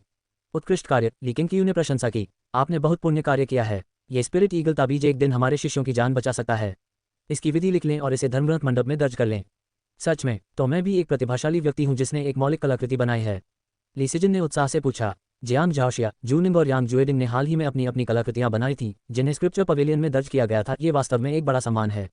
हालांकि मंडप का निर्माण अभी पूरी तरह से नहीं हुआ था, फिर भी संप्रदाय ने मार्शल आर्ट और अमरता की तकनीकों का संकलन शुरू कर दिया था। स्वयं द्वारा निर्मित कलाकृति को शामिल किया जाना सर्वोच्च सम्मान की बात थी। बिल्कुल, आपका स्पिरिट ईगल ताबीज तीसरे छोटे भाई की तलवारबाजी तकनीक से भी कहीं अधिक महत्वपूर्ण है, लेकिन क्यू ने उत्तर दिया। ली सिजिन खुशी से उछल पड़ी, उसकी खुशी का ठिकाना नहीं रहा। झाओ जेन पास के गड्ढे को खाली निगाहों से देखता रहा, उसका युवा हृदय पूरी तरह से काम गया था। उसने पहले ही मार्शल आर्ट का अभ्यास शुरू कर दिया था और शाही संरक्षक सेना के विशेषज्ञों की शक्ति को देख लिया था, फिर भी वह ये नहीं समझ पा रहा था कि एक साधारण ताबीज उड़ते हुए बाज को कैसे बुला सकता है, और वह भी इतना भयानक रूप से शक्तिशाली। लेकिन क्यू ने उससे स्पिरिट ईगल ताबीज के बारे में सवाल करना जारी रखा और ली सिजिन ने सच्चाई से जवाब दिया। वह ताबीज उतना व्यापक रूप से उपयोगी नहीं था जितना उसने उम्मीद की थी, इसका उपयोग केवल वही कर सकती थी। जब दूसरों ने इसे सक्रिय करने की कोशिश की तो इसने अपना स्वरूप खो दिया और पल भर में विस्फोट हो गया। फिर भी लेकिन क्यू निराश नहीं हुई। उनका मानना था कि ली सिजिन इसे और भी बेहतर बना सकते हैं, ये तो बस शुरुआत थी। आज का दिन उनके लिए दोहरी खुशखबरी लेकर आया। झाओ जेन संप्रदाय की भविष्य की शक्ति का प्रतिनिधित्व करते थे, जबकि ली सिजिन के स्पिरिट ईगल ताबीज ने क्लियर स्काई संप्रदाय को एक सच्चे अमर संप्रदाय बनने के एक कदम और करीब ला दिया। अगले कुछ दिनों में शिष्यों के बीच ये बात फैल गई कि संप्रदाय के गुरु ने एक और शिष्य को अपने साथ ले लिया है। झाओ जेन के बारे में सभी उत्सुक हो गए क्योंकि उनके गुरु कभी भी शिष्यों को आसानी से स्वीकार नहीं करते थे। 5 दिन बाद ली केंगक्यू ने स्वयं ग्रेट सन प्योयांग को झाओ जेन को सौंप दिया। सच्चे मार्शल शरीर से युक्त होने के कारण झाओ जेन का मार्शल मार्ग पर चलना नियत था। ली केंगक्यू को बेसब्री से उम्मीद थी कि वह एक दिन ग्रेट सन प्योयांग को एक सच्ची साधना तकनीक में परिष्कृत कर सकेगा जो क्लियर स्काई संप्रदाय के लिए अत्यधिक महत्व की होगी। झाओ जेन ने सचमुच अपनी प्रतिभा को सार्थक साबित किया। पहले से ही साक्षर होने के कारण उन्होंने केवल 2 बार पढ़ने के बाद ही नियमावली को याद कर लिया और उसी दिन महान सूर्य शुद्धयान कला के लिए अद्वितीय आंतरिक ऊर्जा का विकास किया। उस दिन से ली केंगक्यू चाहे पहाड़ पर चढ़े या उतरे, वह हमेशा युआन ली और झाओ जेन को अपने साथ ले जाता था, ये सुनिश्चित करते हुए कि प्रत्येक शिष्य झाओ जेन के चेहरे से परिचित हो जाए। झाओ जेन की युद्धकला की क्षमता ली केंगक्यू की उम्मीदों से भी कहीं अधिक थी। उनकी प्रगति दिन प्रतिदिन आश्चर्यजनक थी। जब ली केंगक्यू ने यांग ज्यूडिंग से झाओ जेन की क्षमताओं का परीक्षण कराया तो यांग ज्यूडिंग केवल यही कह सकी, एक राक्षसी बच्चे का पुनर्जन्म। यांग ज्यूडिंग की नज़रों में वुमान 10,000 वर्षों में एक बार पैदा होने वाली विलक्षण प्रतिभा थी और जूनिंग की प्रतिभा तो पहले से ही समझ से परे थी, लेकिन झाओ जेन के प्रकट होने से उनकी समझ एक बार फिर चकनाचूर हो गई। अध्याय 65 7 नए महान संप्रदाय मार्शल आर्ट संप्रदाय से अमर साधना संप्रदाय तक। गुरुजी, आप हमेशा इन विलक्षण प्रतिभाओं को कैसे खोज लेते हैं? कहीं ऐसा तो नहीं कि आपने सचमुच अपनी दिव्य दृष्टि खोल ली हो? जंगल में यांग ज्यूडिंग, जिसे अभी अभी झाओ जेन से एक मुक्का पड़ा था, अनजाने में ली केंगक्यू की ओर मुड़कर देखने लगा और उससे पूछा। उसकी दाहिनी हथेली में हल्की जलन और सुन्नापन महसूस हो रहा था जिससे उसे अजीब सा लग रहा था। ये शरारती बच्चा सिर्फ 5 साल का था। क्यों? जब वह 5 साल का था तब तक उसे पढ़ना भी नहीं आता था, फिर भी इस नन्हे बच्चे ने पहले ही सच्ची शक्ति का विकास कर लिया था। पूछने के बाद यांग ज्यूडिंग ने हौंकते हुए झाओ जेन की ओर देखा। उनके चेहरे के भाव जटिल हो गए। शुरुआती सदमे के बीत जाने के बाद उसकी जगह उम्मीद ने ले ली। क्लियर स्काई संप्रदाय का भविष्य सुरक्षित हो गया। उनकी नज़र में क्लियर स्काई संप्रदाय की अगली पीढ़ी में उनकी अपनी पीढ़ी की तुलना में कहीं अधिक प्रतिभा थी। 20 वर्षों में यह संप्रदाय कितना शक्तिशाली हो जाएगा। 5 वर्षीय झाओ जेन अपने घुटनों पर हाथ रखकर खुद को सहारा दे रहा था। हालांकि यह पहली बार नहीं था जब वह अपनी पूरी ताकत से अभ्यास कर रहा था, लेकिन ग्रेट सन प्योयांग सीखने के बाद उसका आत्मविश्वास बहुत बढ़ गया था। फिर भी उन्हें यह उम्मीद नहीं थी कि वे अपने प्रतिद्वंदी को बिल्कुल भी नहीं हरा पाएंगे। उसे लगा कि यांग ज्यूडिंग शाही संरक्षक सेना के विशेषज्ञों से भी अधिक शक्तिशाली है। क्लियर स्काई सेक्ट में शामिल होकर उन्होंने वाकई सही जगह का चुनाव किया था। लेकिन क्यों मुस्कुराए और बोली, तो आपने ध्यान दिया, इसीलिए एल्डर यांग, आप क्लियर स्काई सेक्ट में निश्चिंत रह सकते हैं। जब तक नए शिष्य आते रहेंगे मैं हमेशा प्रतिभाशाली शिष्यों को चुनती रहूंगी। मार्शल ट्रांसमिशन की एल्डर होने के नाते आपको बस मेरे द्वारा उन्हें आपके पास भेजने का इंतजार करना होगा। भविष्य में जैन अक्सर आपसे मार्शल आर्ट सीखने आएगी, इसलिए उसे सिखाने में कभी भी संकोच न करना। यांग ज्यूडिंग ने भावुक होकर सिर हिलाया। मुझे लगता है कि उसे मेरी सारी मार्शल आर्ट में महारत हासिल करने में ज़्यादा साल नहीं लगेंगे। मैं महसूस कर सकता हूं कि उसकी आंतरिक शक्ति साधारण नहीं है, यह उन आंतरिक कलाओं से भी कहीं ज़्यादा शक्तिशाली है जिनका मैंने पहले अभ्यास किया है। इसके अलावा ये जानी पहचानी सी लगती है, मानो मैंने इसे पहले कहीं देखा हो। आंतरिक शक्ति जितनी प्रबल होती है उसे विकसित करना उतना ही कठिन होता है। इसे संचित करने में समय लगता है। उसका मात्र 5 वर्ष की आयु में इस मुकाम तक पहुंच जाना ये सचमुच अविश्वसनीय है। लेकिन क्यू के होंठ ऊपर की ओर मुड़े, लेकिन उन्होंने कोई प्रतिक्रिया नहीं दी। वह आगे बढ़ा, झाओ जेन के सामने घुटनों के बल बैठ गया और लड़के का पसीना पोंछते हुए धीरे से बोला, तुम अभी जवान हो, इस तरह खुद को थकाने की कोई जरूरत नहीं है। साधना में जल्दबाजी नहीं करनी चाहिए, क्या तुम समझते हो? झाओ जेन ने अपने गुरु की ओर देखा और गंभीरता से सिर हिलाया। फिर लेकिन क्यू ने उन्हें एक हाथ से सहजता से उठाया और दूर स्थित पहाड़ी रास्ते की ओर चलते हुए हाथ हिलाते हुए कहा, एल्डर यांग, आप चाहे कितने भी व्यस्त क्यों न हो, अभ्यास करना न भूलें। मुझे लगता है कि आप दूसरे स्तर तक पहुंचने से ज़्यादा दूर नहीं हैं। ये सुनकर यांग ज्यूडिंग की आंखें खुशी से चमक उठीं। उन्हें ली केंगक्यू के फैसले पर कोई संदेह नहीं था और पोषणकारी जीवन ऊर्जा क्षेत्र की दूसरी परत के लिए उनकी इच्छा तीव्र थी। तथाकथित मार्शल लेजेंड्स और उनकी रहस्यमयी कलाओं को भूल जाए, क्लियर स्काई सेक्ट का आदिमेकता शास्त्र ही सबसे शक्तिशाली था। नई ऊर्जा से भरकर यांग ज्यूडिंग मुड़ी और दूसरी दिशा में तेजी से चली गई। अल्पविराम दोपहर के करीब चाय युनशांग और गुदुबा अंततः माउंट क्लियर स्काई की तलहटी में पहुंच गए। इसके जीर्णोद्धार के बाद आधार पर एक पत्थर का स्तंभ स्थापित किया गया था जिस पर स्वच्छ आकाश ये 2 अक्षर उत्कीर्ण थे। आधिकारिक सड़क के किनारे खड़े होकर वे घुमावदार पहाड़ी रास्ते को देख सकते थे जहां लोग ऊपर और नीचे जा रहे थे। पास ही खुले मैदान में गाड़ियां भी खड़ी थीं जिन पर परिचारक पहरा दे रहे थे। अपनी पीठ पर एक गठरी लिए हुए गुदुबा ने भावुक होकर आह भरी। क्लियर स्काई सेक्ट अब वैसा नहीं रहा जैसा पहले था। मैंने सुना है कि 10 साल पहले वहां सिर्फ लिन शुनफेंग ही बचा था। उस समय इसे सेक्ट कहना, वास्तव में तो ये सिर्फ उसका निवास स्थान था। चाय युनशांग ने अपनी निगाहें उठाईं। घने कोहरे से घिरे पहाड़ों के बीच भव्य माउंट क्लियर स्काई स्थित था। यह उस पर्वत से भी अधिक प्रभावशाली प्रतीत होता था जहां 7 पीक्स एलायंस का निवास था। यहाँ खड़ा कोई भी व्यक्ति इसकी भव्यता के सामने अपनी तुच्छता को महसूस करेगा। ऐसा लगता है कि इतनी शानदार जगह पर अपना जीवन बिताना बुरा नहीं होगा, चाय युनशांग ने धीरे से कहा। गुदुबा ने अपना सिर हिलाया। युद्धकला की दुनिया में रहने वाले लोग अपनी मर्जी से काम नहीं कर सकते। भले ही प्राचीन विशाल पर्वत श्रृंखला सांसारिक दुनिया से बहुत दूर है, फिर भी संप्रदाय उन्हें परेशान करने आते हैं। ये सच है। चलिए ऊपर जाकर देखते हैं। चाहे सब कुछ ठीक हो या ना हो, क्लियर स्काई के नज़ारे देखने से यात्रा सार्थक हो जाएगी। चाय युनशांग ने धीमी आवाज़ में बात की और फिर पहाड़ी रास्ते पर चलना शुरू कर दिया जिसके पीछे पीछे गुदुबा भी चल रही थी। आसपास के लोगों ने उनकी पहचान के बारे में ज़्यादा जिज्ञासा दिखाए बिना बस एक नज़र उन पर डाली। आखिरकार युद्धकला जगत की कई हस्तियां हाल ही में माउंट क्लियर स्काई का दौरा कर रही थीं। एक ही समय पर अपना भोजन समाप्त करने के बाद ली केंगक्यू झांग युचुन द्वारा विभिन्न संप्रदाय मामलों पर दी जा रही रिपोर्ट को सुन रहा था। शिष्यों की संख्या लगातार बढ़ती रही और लगभग 200 से अधिक होने वाली थी। इसके अलावा पहाड़ पर तीर्थयात्री, इलाज की तलाश में आए मरीज और शिल्पकार भी मौजूद थे। मतभेद होना अपरिहार्य था, जिसके कारण संप्रदाय के नियमों को परिष्कृत करना आवश्यक हो गया। लेकिन क्यू के लिए ऐसे मामले तुच्छ थे। नए नियमों का विवरण झांग यूचुन और झांग यू को सौंप दिया गया था। उन्हें केवल उन्हें स्वीकृत या अस्वीकृत करना था। छोटी छोटी बातें भी जब जमा हो जाती हैं तो उन्हें अंतिम रूप देने में समय लगता है। आधे घंटे की चर्चा के बाद नए नियमों पर सहमति बन गई। इसके बाद झांग यूचुन ने विषय बदल दिया। वरिष्ठ भाई, मुझे लगता है कि क्लियर स्काई संप्रदाय को भी छठे भाई की तरह शिष्यों को प्रशिक्षण के लिए पहाड़ से नीचे भेजना चाहिए ताकि वे धार्मिक कर्म करके प्रतिष्ठा अर्जित करें। लेकिन अगली बार उन्हें स्वयं नेतृत्व करने की आवश्यकता नहीं है। हम युवा शिष्यों को ये भार उठाने दे सकते हैं। ली क्विन क्यू ने सिर हिलाया। मैं सहमत हूँ, लेकिन जब वे हारते हैं तो टीमों का संतुलन अच्छा होना चाहिए। कुछ युद्ध में मजबूत हों तो कुछ शांत स्वभाव के हों। मैं इसे खुद संभाल लूंगा। शिष्य क्लियर स्काई संप्रदाय का नाम रोशन करने के लिए बेताब हैं। हाल ही में पहाड़ पर आने वाले यात्री हमारे कारनामों की कहानियां फैला रहे हैं और वे सभी नन्हे मुन्ने मार्शल आर्ट की दुनिया में नाम कमाने के लिए उतावले हैं। झांग यूचुन मुस्कुराया। उसका चेहरा संतुष्टि से भरा हुआ था। कुछ साल पहले की बात याद करें तो क्लियर स्काई सेक्ट पूरी तरह वीरान हो चुका था। हालांकि उन्होंने इसके पुनरुद्धार का सपना देखा था, लेकिन उन्होंने ये कल्पना नहीं की थी कि यह इतनी तेजी से बढ़ेगा। उन्होंने इसका श्रेय खुद को नहीं दिया। हालांकि उनके पास अधिकार था, लेकिन असली महत्वपूर्ण व्यक्ति उनका बड़ा भाई था। वह उस बरसात की रात को कभी नहीं भूल सकता था जब उसके बड़े भाई ने लिटिल पर सवार होकर राक्षसी पंथ के साथ राक्षसों का वध किया था। जियांग झाओशिया और जूनिंग दोनों शक्तिशाली केवल इसलिए बन पाए थे क्योंकि उन्होंने अपने बड़े भाई के आदिम एकता शास्त्र का अभ्यास किया था। उनका बड़ा भाई भले ही आलसी प्रतीत होता हो, लेकिन वह क्लियर स्काई संप्रदाय की वास्तविक नींव थे और संप्रदाय की योजना के बारे में उनकी अंतर्दृष्टि ने झांग यूचुन को बार बार ज्ञान प्रदान किया था। लेकिन क्यू ने एक ब्रश और कागज उठाया और 3 नाम लिखे। इन तीनों को निखारने पर आपको ध्यान देना चाहिए। मैं इनसे मिल चुका हूँ। इनकी प्रतिभाएं बुरी नहीं हैं। झांग यूचुन ने कागज उठाया और तीनों नामों को देखा, लेकिन उनमें से कोई भी नाम उसे परिचित नहीं लगा। वहां से बिना नहीं रह सका। वरिष्ठ भाई, मेरी राय में झांग यू की चेहरे के भावों को समझने की कला नकली है। आपसे बेहतर लोगों को कोई नहीं समझ सकता। ली क्विन क्यू मुस्कुराए। आदिम एकता के शास्त्र का अध्ययन करने में अधिक समय व्यतीत करें। जब आपका अध्ययन गहराता जाएगा तो आप दूसरों में वह क्षमता देखने लगेंगे जो दूसरे नहीं देख पाते। क्या ऐसा है? झांग यूचुन के लहजे में संदेह झलक रहा था। ली क्विन क्यू बातचीत समाप्त करते हुए खड़े हो गए। उसे भी साधना करने की जरूरत थी। यद्यपि संप्रदाय का विकास महत्वपूर्ण था, फिर भी व्यक्तिगत दाव साधना की उपेक्षा नहीं की जा सकती थी। जूनिंग और जियांग झाओशिया दोनों ही पोषणकारी जीवन ऊर्जा क्षेत्र की छठी परत तक पहुंचने वाले थे और स्वाभाविक रूप से उसे अपनी बढ़त बनाए रखने के लिए 7वीं परत की ओर बढ़ना था। कमरे से बाहर निकलते हुए लेकिन क्यू ने युआन ली और झाओ जेन को बुलाया, जो आंगन में खेल रहे थे। दोनों की उम्र एक जैसी थी और वे सहपाठी होने के नाते कभी अलग नहीं होते थे। जब झाओ जेन यांग ज्यूडिंग से मार्शल आर्ट सीखने गया तो युआन ली हमेशा उसके बगल में खड़ी होकर उसे देखती रहती थी। युआन ली के साथ झाओ जेन को देखकर युआन क्यूई को राहत मिली, जिससे वह पूरी तरह से अपनी साधना पर ध्यान केंद्रित कर सका।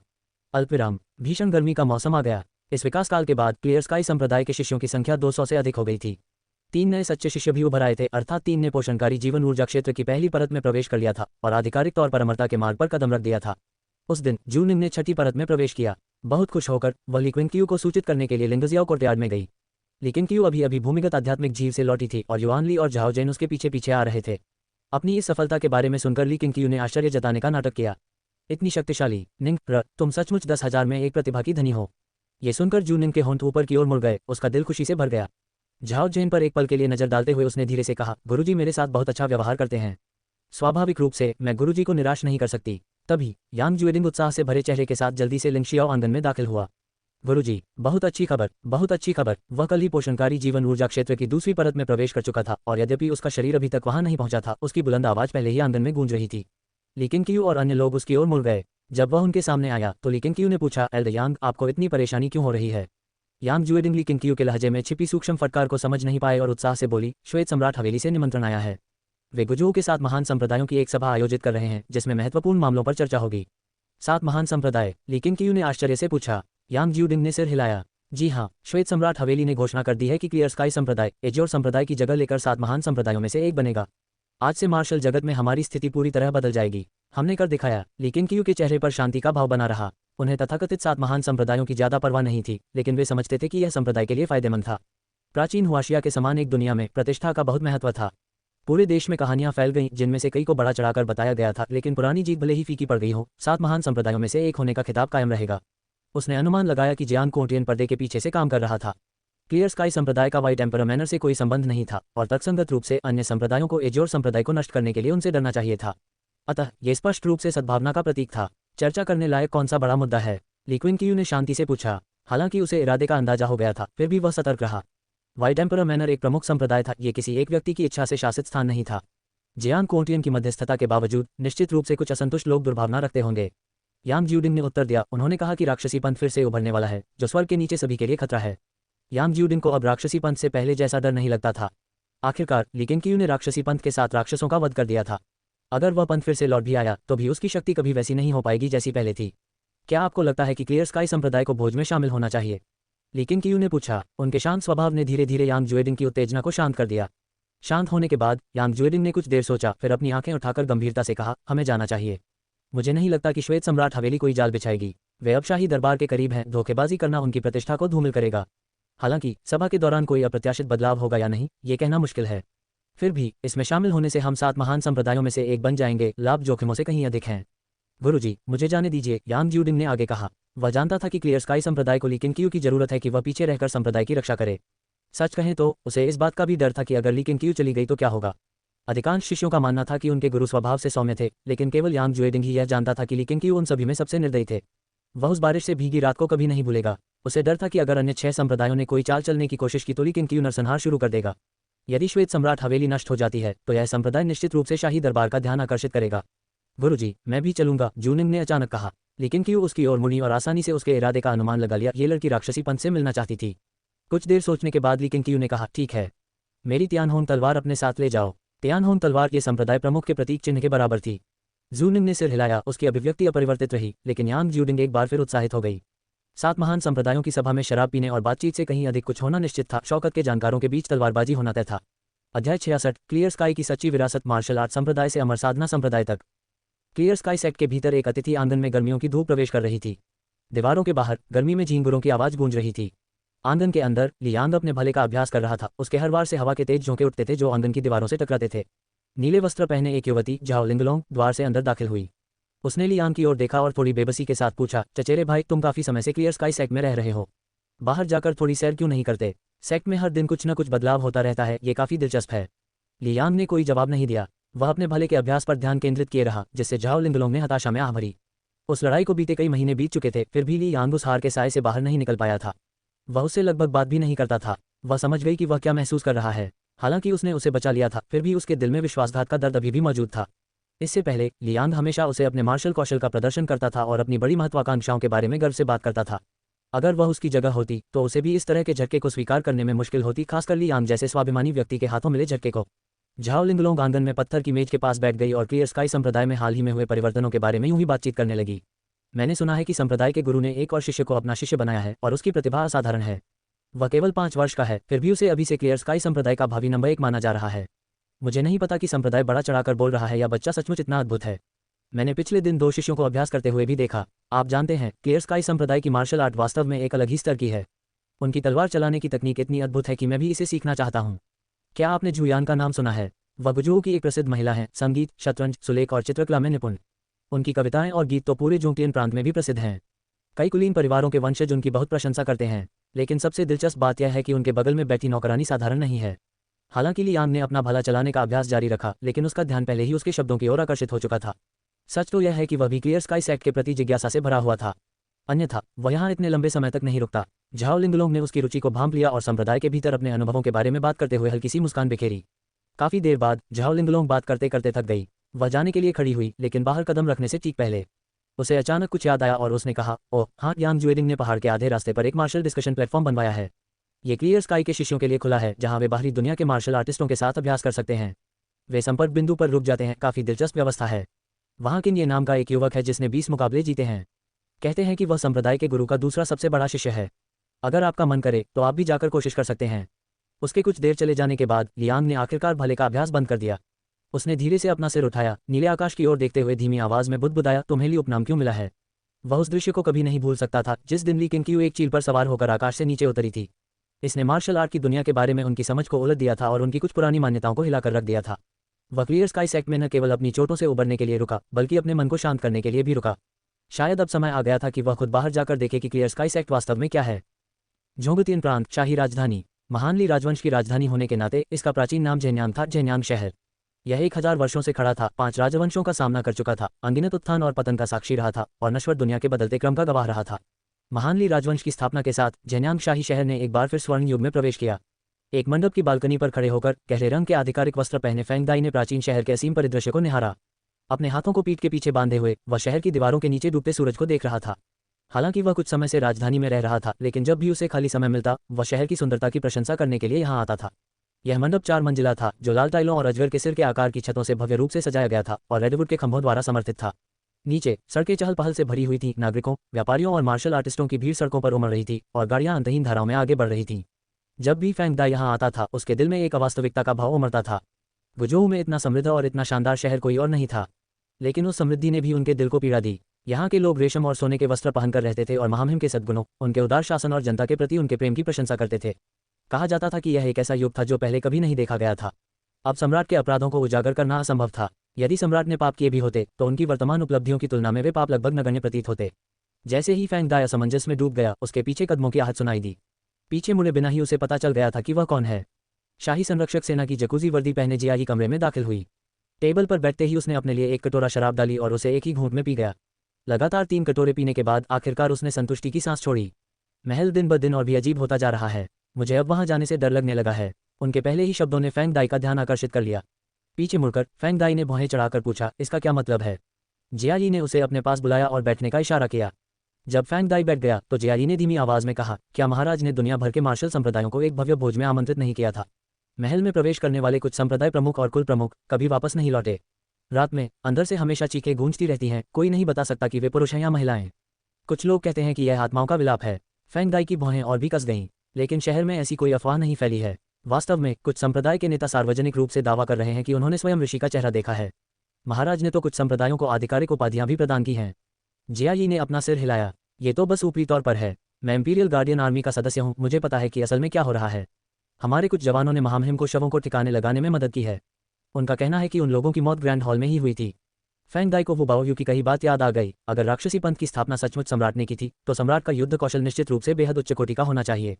और महाराज की अमरता के अमृत के प्रति दीवानगी को जानते हुए फैंग दाई के मन में कुछ भयावह विचार आने लगे। आज शाही रक्षक सेना को निषिद्ध सैन्य प्रभाग के अधीन कर दिया गया है। अब हमारे दिन और भी कठिन होने वाले हैं। आप नहीं जानते, एक निषिद्ध सैन्य प्रभाग की स्थापना महाराज के सिंहासन पर बैठने के बाद हुई थी।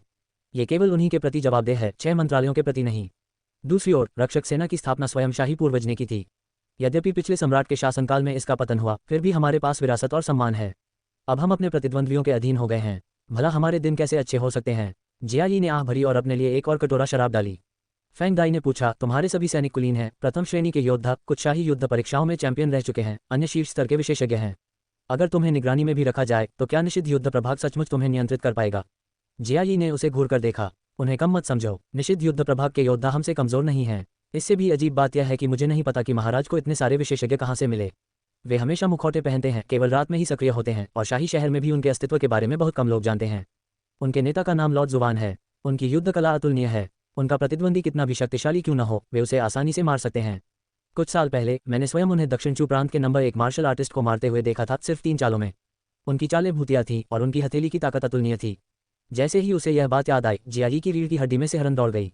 ये लॉर्ड जुवान मास्टर ली से किस प्रकार भिन्न है? फैंग दाई ने उत्सुकता से पूछा। जियाई ने एक पल के लिए सोचा। कहना मुश्किल है, दोनों ने कभी मुझे अपनी पूरी ताकत नहीं दिखाई, लेकिन जितना मैंने देखा है, शायद इस दुनिया में एकमात्र व्यक्ति जो लॉर्ड जुवान का मुकाबला कर सकता है वह क्लियर स्काई सेक्ट का मास्टर है। उसे ली किंग कियू का सामना करने का वह समय याद आया, उसका शरीर कांप उठा। वह आत्मा को बांधने वाले अभिशाप की पीड़ा को दोबारा कभी अनुभव नहीं करना चाहता था। फैंग दाई की भौहें तन गईं, उसकी आंखों में चिंता के बादल छा गए। दुनिया में अभी अभी शांति बहाल हुई थी, क्या सम्राट एक बार फिर अराजकता फैलाने वाला था? उन्हें मास्टर ली को पत्र लिखकर उनसे जल्द तैयारी करने का आग्रह करना होगा। यदि सम्राट का लक्ष्य वास्तव में दुनिया के युद्ध कौशल में निपुण लोग थे तो क्लियर स्काई संप्रदाय उनकी पकड़ से बच नहीं पाएगा। हाल ही में क्लियर स्काई सेक्ट की आश्चर्यजनक जीत ने राजधानी में पहले ही सबका ध्यान आकर्षित कर लिया था। फैंग दाई को डर था कि जियांग झाओशिया और जूनिंग जल्द ही सम्राट की नजरों में आ सकते हैं। जियाई अपने विचारों से अनभिज्ञ होकर अपनी कुंठा व्यक्त करता रहा। झोंकटीन के बाहर एक संरक्षक के रूप में उनका बहुत सम्मान था, लेकिन महल की दीवारों के भीतर वह पतली बर्फ पर चलने की तरह थे, जैसे कि उनका सारा रुतबा छीन लिया गया हो। सूरज की रोशनी तेज थी, पहाड़ों की ठंडी हवा चल रही थी। लेकिन क्यू, युआन ली और झाओ जेन के साथ पहाड़ से नीचे उतरे और यांग जुएडिंग द्वारा निर्मित मार्शल डिस्कशन प्लेटफॉर्म के पास से गुजरे। यांग जुएडिंग और जूनिंग पहले ही 10 दिनों से संप्रदाय से दूर थे और अपने साथ 5 शिष्यों को प्रशिक्षण और अनुभव के लिए ले गए थे। लेकिन क्यू को उनकी कोई चिंता नहीं थी। यांग जुएडिंग मार्शल आर्ट की दुनिया का एक अनुभवी योद्धा था और जूनिंग ने खून खराबा देखा था। गुजोऊ में कुछ भी गलत नहीं होना चाहिए। जैसे ही वे जंगल से होकर पहाड़ी रास्ते पर आगे बढ़े, लेकिन क्यू ने देखा कि चबूतरे के चारों ओर एक भीड़ जमा थी। क्लियर स्काई संप्रदाय के शिष्य, तीर्थयात्री, शिल्पकार और घुमंतू मार्शल आर्टिस्ट सभी मंच के ऊपर चल रहे द्वंद्व युद्ध को देखकर कभी कभी जयकार कर रहे थे। गश्त दल प्रतिदिन पहाड़ की तलाशी लेते थे। फिलहाल शांति कायम रही, लेकिन क्यू ने अपनी भौहें उठाईं। उनकी नज़र मंच के ऊपर आपस में लड़ रही दो महिलाओं पर पड़ी। एक ली डोंगयुए की शिष्या लियू यान थी और दूसरी काले कपड़े पहने एक महिला थी जो जानी पहचानी लग रही थी। जल्द ही उसने उसे पहचान लिया। क्या वह वही जियांगहू महिला नहीं थी जिसने उसे उस दिन 7 पीक से लायंस तक पहुंचाया था? लियू यान हालांकि पोषणकारी जीवन ऊर्जा क्षेत्र की पहली परत पर थी, स्पष्ट रूप से चाई युनशांग का मुकाबला नहीं कर सकती थी। फिर भी चाई युनशांग उसके लिए चीजें मुश्किल नहीं बना रही थी। उनका द्वंद्व चाई युनशांग द्वारा उसे मार्गदर्शन देने और उसकी मार्शल तकनीकों की गहरी समझ हासिल करने में मदद करने जैसा था। ली क्विनक्यू ने चलना बंद नहीं किया। झाओ जेन और युआन ली को देखने में कोई खास दिलचस्पी नहीं थी। जब वे वहां से गुजरे तो रास्ते में मौजूद क्लियर स्काई के शिष्यों ने मुड़कर मुट्ठी जोड़कर उन्हें प्रणाम किया। चाई युनशांग ने शिष्यों की हरकतों पर ध्यान दिया और उनकी निगाहों का पीछा किया। अचानक उसकी पुतलियां चौड़ी हो गईं। ये वही था, वह वर्षों पहले के उस युवक को कभी नहीं भूल सकती थी जिसने अकेले पहाड़ पर चढ़कर रात के अंधेरे में लू ताइदू की हत्या कर दी और बिना कोई निशान छोड़े चला गया। हो सकता है कि वह उसका नाम न जानती हो, लेकिन वह उसका चेहरा कभी नहीं भूल सकती थी। क्या वह क्लियर स्काई सेक्ट का शिष्य है? नहीं, उसका दर्जा कहीं अधिक ऊंचा होना चाहिए। चाई युनशांग ने मन ही मन सोचा, अपनी भावनाओं को दबाते हुए और मुकाबला जारी रखते हुए। मंच के नीचे गुडुबा ने उसकी अचानक प्रतिक्रिया को देखा और अपना सिर घुमाया। जब ली किनक्यू 2 छोटे लड़कों के साथ वहां से जा रहा था तब उसकी पीठ पर उसकी नजर पड़ी। उसके पीछे चल रहे वे दोनों लड़के, क्या वह क्लियर स्काई संप्रदाय का संप्रदाय प्रमुख हो सकता है? गुडुबा के दिल में जिज्ञासा जागृत हुई। वह और चाई युनशांग कुछ समय से संप्रदाय में अस्थायी आवास के लिए भुगतान करके रह रहे थे। हालांकि वे संप्रदाय के गुरु से नहीं मिले थे, लेकिन उन्होंने शिष्यों के मुंह से ली किनक्यू के बारे में बहुत कुछ सुना था। जब ली किनक्यू और उसके साथी पहाड़ से नीचे जंगल के रास्ते में गायब हो गए तो गुडुबा ने उनका पीछा करने का फैसला किया। वह ली किनक्यू से विनती करने का अवसर तलाशना चाहता था, ये देखने के लिए कि क्या उसके पास मौजूद ग्रंथ संप्रदाय के गुरु को चाई युनशांग को शिष्य के रूप में स्वीकार करने के लिए राजी कर सकता है। लगभग 2 ली तक पीछा करने के बाद गुडुबा ने अचानक ली किनक्यू को रुकते और दोनों लड़कों को रोककर खड़े होते देखा। ली जेन आज तुम्हारे गुरु तुम्हें सिखाएंगे कि दुष्टों से कैसे निपटना है। इसके बारे में क्या ख्याल है? ली किनक्यू की शांत आवाज गूंजी, जिससे पेड़ के पीछे छिपी गुडुबा चौंक गई। वह सहज रूप से बाहर जाकर समझाने की इच्छा रखता था। फिर जंगल में एक ठंडी गूंजती हुई हंसी सुनाई दी। तो जियांग झाओशिया और जूनिंग के अलावा क्लियर स्काई संप्रदाय में अभी भी अन्य विशेषज्ञ हैं। ऐसा लगता है कि हमारी जानकारी गलत नहीं थी। क्लियर स्काई संप्रदाय के संप्रदाय प्रमुख ने वास्तव में क्लियर स्काई अमर की सच्ची विरासत को प्राप्त किया है। दुबा का दिल खुशी से उछल पड़ा। यहाँ कोई घात लगाकर बैठा था। क्या वह क्लियर स्काई संप्रदाय के संप्रदाय प्रमुख को निशाना बना रहा था? अध्याय 67 शीत रसातल ब्लेड दिव्य ड्रैगन रूपांतरण मार्शल आर्ट संप्रदाय से अमर साधना संप्रदाय तक। जंगल में गूंजती रहस्यमयी आवाज को सुनकर युआन ली और झाओ जेन बिल्कुल भी विचलित नहीं हुए। इसके बजाय वे थोड़ी उम्मीद से भरे हुए दिख रहे थे। आखिरकार गुरु ने कहा था कि वह उन्हें बुरे लोगों से निपटना सिखाएंगे। झाओ जेन ने अचानक अपना हाथ उठाया और एक दिशा की ओर इशारा किया। देखो, वहां कोई है। उसके इशारे पर युआन ली ने उधर देखा तो दूर पेड़ों की शाखाओं पर 3 आकृतियां खड़ी दिखाई दी। 2 सीधे खड़े थे जबकि एक नीचे की ओर झुका हुआ था। सभी ने बांस की टोपियां पहन रखी थी। उनके वस्त्र गहरे रंग के थे, मानो वे युद्ध कला की दुनिया के घुमंतू तलवारबाज हों। उनमें से प्रत्येक के पास एक अलग हथियार था और सभी ने भयानक मुखौटे पहन रखे थे जो उनके चेहरों को छिपा रहे थे। केवल उनकी ठंडी आंखें ही दिखाई दे रही थीं। बीच में खड़े व्यक्ति ने अपनी बाहों को अपनी छाती पर बांध लिया और ली किनक्यू को ठंडी निगाहों से घूरने लगा। स्वच्छ आकाश संप्रदाय में राक्षसी पंथ के 7 राक्षस मारे गए। मुझे बहुत जिज्ञासा है, क्या अफवाह है कि यह सब तुमने किया था? ली किनक्यू के चेहरे के भाव अपरिवर्तित रहे। उसे यह महसूस हो रहा था कि ये तीनों 7 राक्षसों से अधिक शक्तिशाली थे, हालांकि बहुत ज्यादा नहीं। झांग यूचुन ने क्लियर स्काई संप्रदाय के भीतर 7 राक्षसों की मृत्यु की खबर को पहले ही गुप्त कर दिया था। इन तीनों को जानकारी होने का मतलब है कि उन्होंने पहले से ही जांच पड़ताल करने के लिए जासूस भेजे होंगे। जब आपको पहले से ही पता है कि उनकी मौत मेरे हाथों हुई है तो आपको यहाँ आने की हिम्मत कहाँ से मिली? लेकिन क्यू का स्वर शांत था, उसमें भावनाओं का जरा सा भी आभास नहीं था। दूर से एक पेड़ के पीछे छिपी हुई गुडुबा डर से कांप रही थी। क्या राक्षसी पंथ के 7 दानव क्लियर स्काई संप्रदाय के गुरु के हाथों मारे गए? चाई परिवार में शामिल होने से पहले वह राक्षसी पंथ की शक्ति के चरम पर होने के दौरान मार्शल आर्ट की दुनिया में घूमता रहा था। उन्हें भली भांति पता था कि उनके विशेषज्ञ कितने खूंखार थे। 7 फीएंस ऐसे नाम थे जिन्हें सुनकर युद्ध कला की दुनिया के सबसे शक्तिशाली योद्धा भी कांप उठते थे। क्लियर स्काई सेक्ट का ये मास्टर उसकी कल्पना से कहीं अधिक शक्तिशाली था। लेकिन जिस बात ने उसे और भी ज्यादा डरा दिया वह ये थी कि क्या शैतानी पंथ फिर से उभरने की तैयारी कर रहा था। बीच में खड़ा व्यक्ति ठंडे स्वर में बोला, हम आने की हिम्मत इसलिए करते हैं क्योंकि हम उनसे ज्यादा मजबूत हैं। बोलते बोलते उसने अपनी पीठ से तलवार निकाल ली। एक तेज ठंडी रोशनी की चमक से जंगल जगमगा उठा। युआन ली और झाओ जेन अनजाने में कांप उठे। उन्हें हवा में अचानक ठंडक महसूस हुई। लेकिन क्यू ने अपनी आंखें सिकुड़कर हथियार का मुआयना किया। यह 1 मीटर लंबी और हथेली जितनी चौड़ी ठंडी हवा बिखेरती हुई एक तलवार थी जिसकी धार रेजे की तरह तेज थी और उसमें एक निर्मल बर्फीली सुंदरता थी। ब्लेड के पिछले हिस्से में बने बारीक छेदों से पाला निकल रहा था। यह ब्लेड साधारण नहीं था, यह किसी जादुई कलाकृति जैसा दिखता था, लेकिन पूरी तरह से वैसा नहीं था। लेकिन क्यू को इसके भीतर छिपी अपार शक्ति का एहसास हो रहा था। इसमें कोई आश्चर्य नहीं कि इन तीनों ने आने की हिम्मत की।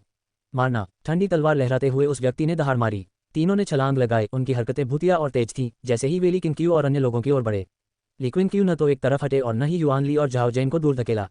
वह शांतिपूर्वक अपनी जगह पर खड़ा रहा। जब उनके बीच की दूरी 3 झांग से कम रह गई तो ठंडे ब्लेड वाले हमलावर ने वार करने के लिए अपना हथियार ऊपर उठाया। वूश, एक चांदी की सुई हवा में तेजी से गुजरी और उसके माथे को भेद गई। अन्य 2 राक्षसी पंथ विशेषज्ञों के माथे भी छेदे गए थे। उनके चेहरे के भाव थम गए, शरीर ऐसे कांपने लगे मानो किसी शक्तिशाली बल ने उन्हें आघात पहुंचाया हो, और वे जितनी तेजी से आए थे उससे भी अधिक तेजी से पीछे की ओर फेंक दिए गए। बैंग बैंग बैंग, तीनों पेड़ के तनों से टकरा गए और उनकी मौके पर ही मौत हो गई। लेकिन क्यू ने सुई फेंकने की अपनी मुद्रा को बनाए रखा, उसका चेहरा उदासीन था, मानो उसने केवल 3 कीड़ों को ही मारा हो। उसने अपना हाथ थोड़ा सा ऊपर उठाया और चांदी की तीनों सुइयां वापस उसकी पकड़ में आ गईं। उनके चारों ओर जीवन शक्ति का एक कुंडलित आवरण था जो रक्त या मांस से अछूता था। ये चांदी की सुइयां झांग यूचुन के आदमियों ने ली किंग के आदेश पर खरीदी थी। कुल 18 सुइयां थीं। उनकी जीवन शक्ति द्वारा लंबे समय तक परिष्कृत होने के बाद वे लगभग कलाकृतियों के समकक्ष हो गए थे। हालांकि उनमें कृत्रिम शक्ति की कमी थी, फिर भी वे उससे जुड़े हुए थे और हवा के माध्यम से उन्हें वापस बुलाया जा सकता था।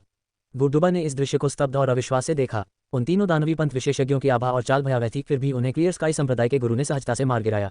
ली क्विंग ने युआन ली और झाओ जेन की ओर रुख किया। अब समझी, झाओ जेन ने पलकें झपकाईं। समझते क्या हैं? युआन ली ने उत्तर दिया, जब किसी शत्रु का सामना करना हो तो उसे यथाशीघ्र मार डालना चाहिए, है ना? 5 साल की उम्र में भी वह बहुत कम बात करता था, सिवाय ली क्विंग, ली डोंग, युआन क्यू या झाओ जेन के साथ। वह शांत स्वभाव का था, फिर भी ली किंग ने उसे हमेशा से ही समझदार पाया था, ठीक वैसे ही जैसे अब। ली क्विंग ने सहमति में सिर हिलाया। ली ए अब भी ज्यादा होशियार है। जेन ए, तुम्हें भविष्य में ली ए से भी ज्यादा मुश्किलों का सामना करना पड़ेगा। तुम्हें ये बात और भी अच्छे से समझनी होगी। झाओ जेन सोच में डूबे हुए प्रतीत हुए। ली क्विंग ने दूर की ओर देखा। तुम काफी समय से हमारा पीछा कर रहे हो, क्या तुम बाहर नहीं आओगे? चौंक कर गुडुबा वहीं जम गया। कुछ क्षण की झिझक के बाद वह पेड़ के पीछे से बाहर आया और पास आते हुए दोनों हाथ ऊपर उठा लिए। मेरा इरादा किसी को नुकसान पहुंचाने का नहीं था, मैं बस ये पुष्टि करना चाहता था कि क्या आप सचमुच क्लियर स्काई संप्रदाय के गुरु हैं। लेकिन क्यू ने शांत भाव से उसकी ओर देखा। ठीक इसी वजह से मैंने तुम्हें नहीं मारा। आओ और मेरे लिए इन तीनों की पहचान करो। गुडुबा ने राहत की सांस ली और तेजी से आगे बढ़ी। वह शांति से खड़े तीनों व्यक्तियों के पास से गुजरा और शवों के बगल में बैठ गया।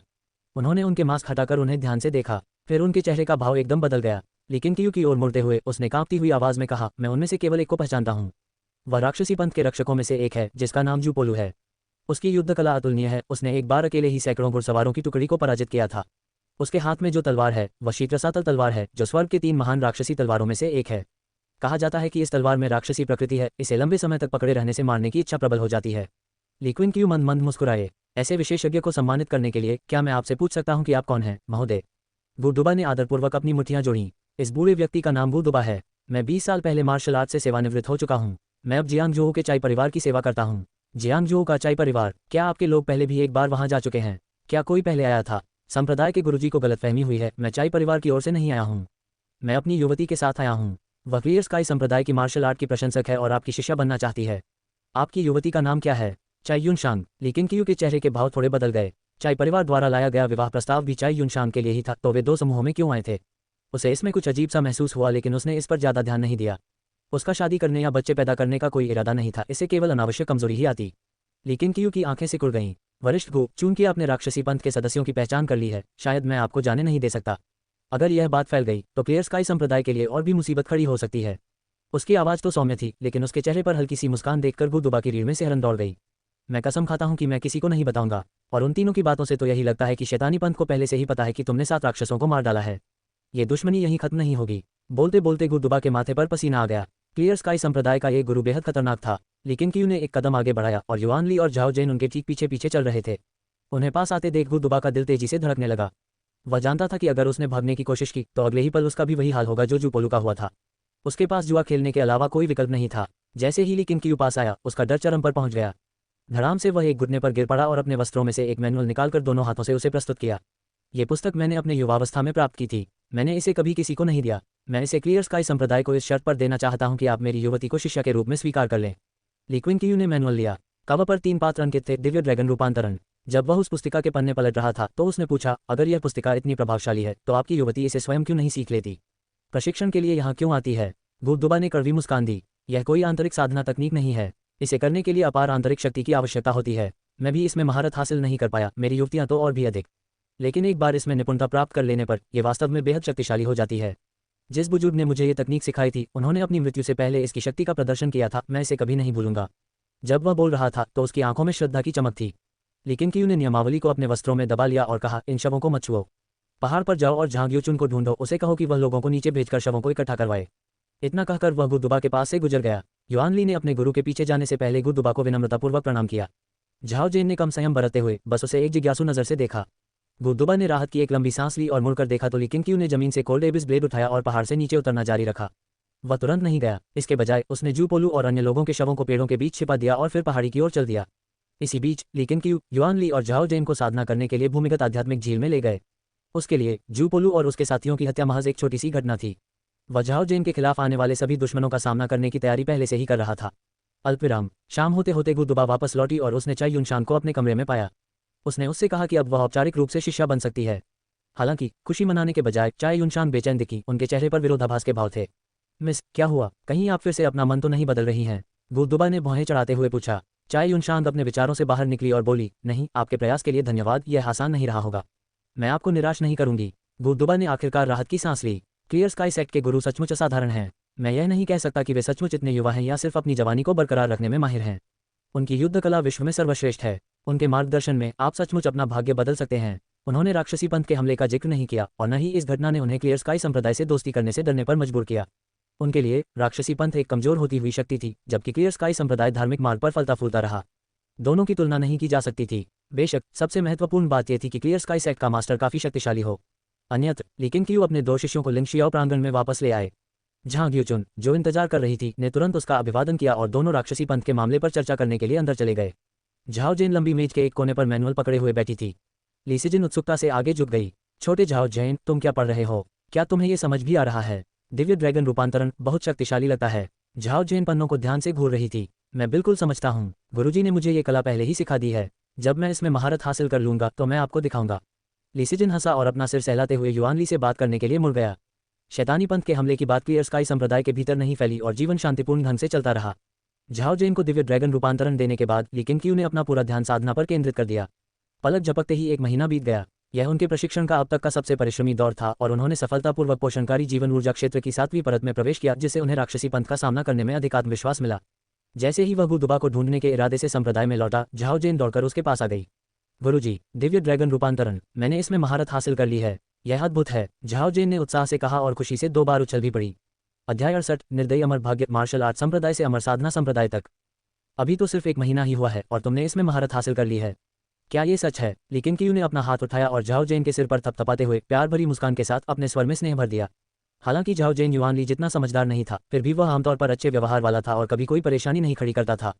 खाने और सोने के अलावा वह अपना सारा समय मार्शल आर्ट का अभ्यास करने में व्यतीत करता था। उसकी इस तरह की लगन ने ही लीकेन क्यू को उससे सचमुच मोहित कर दिया था। झाओ जेन ने अपनी आंखें चौड़ी करते हुए कहा, गुरुजी, अगर आपको मुझ पर विश्वास नहीं है तो मैं अभी आपको दिखा देता हूँ। जैसे ही उसने बोलना शुरू किया, उसने अपना हाथ उठाया और दिव्य ड्रैगन रूपांतरण करने की तैयारी करने लगा। लीकेन क्यू ने अपना हाथ नीचे दबाया और बेबसी से मुस्कुराया। मैं तुम पर विश्वास क्यों न करूं? मैं तुम्हारी प्रतिभा से सचमुच हैरान हूँ। संयोग से मैं सीनियर गू से मिलने जा रहा हूँ। तुम उन्हें दिखा सकते हो कि तुमने अपने दिव्य ड्रैगन रूपांतरण में कितनी प्रगति की है। झाओ जेन ने उत्सुकता से सिर हिलाया, फिर लीकेन क्यू का हाथ पकड़ा और उसे पहाड़ से नीचे खींच ले गया। वह अपने गुरु से भी अधिक अधीर था। माउंट क्लियर स्काई पर अधिकाधिक अतिथि आंगन बनाए जा रहे थे, जहां ग्यूचुन की योजना के अनुसार उन्हें भविष्य में शिष्यों की भर्ती की तैयारी के लिए पर्वत मार्ग के साथ साथ पहाड़ की तलहटी तक विस्तार करना था। इसी वजह से किन परिवार और लियू फांजोहू लगातार आर्थिक सहायता दे रहे थे। क्लियर स्काई संप्रदाय तेजी से विस्तार कर रहा था। अंततः लीकेन क्यू ने किन परिवार को 5 और युवा सदस्यों को भेजने की अनुमति दे दी, जबकि लियू फांजोहू ने अपने 3 भतीजों को भेजा।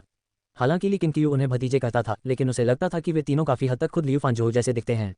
हर किसी के अपने स्वार्थी इरादे थे और लीकेन क्यू को बहस करने की कोई परवाह नहीं थी। आखिरकार एक बार जब वे परिवार के सदस्य शामिल हो जाते थे तो उनके साथ केवल साधारण शिष्यों की तरह ही व्यवहार किया जाता था। जैसे ही लीकेन क्यू पहाड़ से नीचे उतरा, उसने चुपचाप क्लियर स्काई संप्रदाय के भीतर हो रहे परिवर्तनों का अवलोकन किया। रास्ते में मिलने वाले सभी शिष्यों ने गुजरते समय उन्हें आदरपूर्वक प्रणाम किया। वे जल्द ही अतिथि आंगन में पहुंच गए, जहां चाई युनशान और गु दुबा ठहरे हुए थे। ठीक उसी समय जब उन्होंने गु दुबा को चाई युनशान को मार्शल आर्ट का प्रशिक्षण देते हुए देखा। वरिष्ठ गु, मेरे गुरु आपसे मिलने आए थे। आपको मेरा दिव्य ड्रैगन रूपांतरण देखना चाहिए, ये पूर्ण हो चुका है। आंगन में प्रवेश करते ही झाओ जेन ने जोर से चिल्लाया, जिससे गु दुबा और चाई युनशान दोनों का ध्यान उसकी ओर आकर्षित हो गया। जब गु दुबा ने लीकेन क्यू को देखा तो उसकी आंखें तुरंत खुशी से चमक उठीं। लीकेन क्यू को देखे हुए उसे 1 महीना बीत चुका था। उन्हें उनसे दोबारा मिलने का मौका नहीं मिल पाया था और उन्हें लगभग ये संदेह होने लगा था कि लीकेन क्यू शिष्य बनाने के बारे में अपने वादे से मुकर रहे हैं। लेकिन चूंकि चाई युनशान ने उसे धैर्यपूर्वक प्रतीक्षा करने के लिए कहा था और वह स्वयं भी शांत थी, इसलिए उसके पास सहन करने के अलावा कोई विकल्प नहीं था। इंतजार, तुमने क्या कहा? तुमने दिव्य ड्रैगन रूपांतरण में महारत हासिल कर ली है। गु दुबा ने झाओ जेन की ओर भौहें चढ़ाकर देखा। ये किस प्रकार का अहंकार था? वह लड़का, जिसकी लंबाई मुश्किल से उसकी कमर तक थी, दावा कर रहा था कि उसने एक दिव्य कौशल में महारत हासिल कर ली है। चाई युनशान ने अपनी तलवार म्यान में डाली और लीकेन क्यू को स्थिर निगाहों से देखा।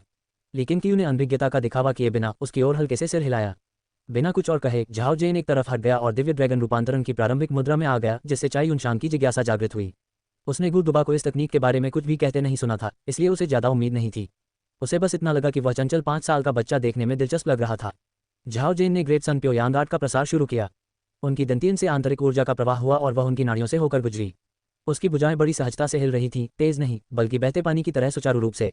कम उम्र के बावजूद उनकी हर हरकत में एक उस्ताद जैसी गरिमा झलकती थी। जैसे ही उसने बोलना शुरू किया, गुडुबा के चेहरे के भाव बदल गए। झाओ जेन की आंखों के सामने ही उसका शरीर ऊर्जा के एक दृश्यमान प्रवाह से घिर गया और उसके वस्त्र हल्के से लहराने लगे। फिर कुछ चौंकाने वाली घटना घटी। झाओ जेन के पैर जमीन से ऊपर उठ गए, उसका छोटा सा शरीर धीरे धीरे हवा में ऊपर उठने लगा। न केवल गुडुबा बल्कि चाई युनशांग ने भी अविश्वास से अपनी आंखें चौड़ी कर ली। उसका चेहरा ऐसा लग रहा था मानो उसने कोई भूत देख लिया हो। लेकिन कियू ने अपनी आंखें सिकोड़ लीं। झाओ जेन के चारों ओर ऊर्जा धीरे धीरे संघनित होकर एक ड्रैगन का रूप ले रही थी। ड्रैगन शरीर को कुंडली मार रहा है। ड्रैगन के आकार की ऊर्जा से घिरे होने पर झाओ जेन का चेहरा गंभीर हो गया। उसने गुडुबा की ओर देखा और पूछा, वरिष्ठ गु, क्या मैंने इसमें महारत हासिल कर ली है? धड़ाम, गुडुबा घुटनों के बल गिर पड़ा। उसका पूरा शरीर कांप रहा था और उसके चेहरे पर अविश्वास के भाव थे। वह मन ही मन बुदबुदाया, असंभव। सीनियर, क्या आपने वह देखा? जिस व्यक्ति की आपने बात की थी वह सचमुच मौजूद है और वह मेरे ठीक सामने खड़ा है। झाओ जेन ने थोड़ा सा भौहें सिकुड़ी। सीनियर गु को घुटने टेकना इतना पसंद क्यों था? कितने काये हैं, बस करो, यहीं रुक जाओ। अगर तुम आगे बढ़ते रहे तो थक जाओगे। ली क्विनकियू ने शांति से बात की। ये सुनकर झाओ जेन तुरंत रुक गया और मजबूती से जमीन पर उतर गया। गर्व भरी मुस्कान के साथ उसने ली क्विनकियू की ओर देखा और प्रशंसा की प्रतीक्षा करने लगा। दुर्भाग्यवश उसके मालिक ने उसे नजरअंदाज कर दिया। ली क्विनकियू ने चाई युनशांग की ओर मुड़कर कहा, यह हमारी पहली मुलाकात नहीं है। बीते समय की बात करने की जरूरत नहीं है। क्या आप मुझे अपना गुरु स्वीकार करेंगे? उन्होंने दिव्य ड्रैगन रूपांतरण की नियमावली पढ़ ली थी, जो एक असाधारण मार्शल आर्ट है। जब इस पर महारत हासिल हो जाती है तो व्यक्ति का शरीर उसकी ची ऊर्जा का अनुसरण करता है। ची एक ड्रैगन की तरह उमड़ती है, जिससे उपयोगकर्ता झीलों के ऊपर उड़ने और अजेय बल के साथ प्रहार करने में सक्षम हो जाता है। उनके लिए ये तकनीक मार्शल आर्ट की सीमाओं से लगभग परे थी, एक अमूल्य खजाना।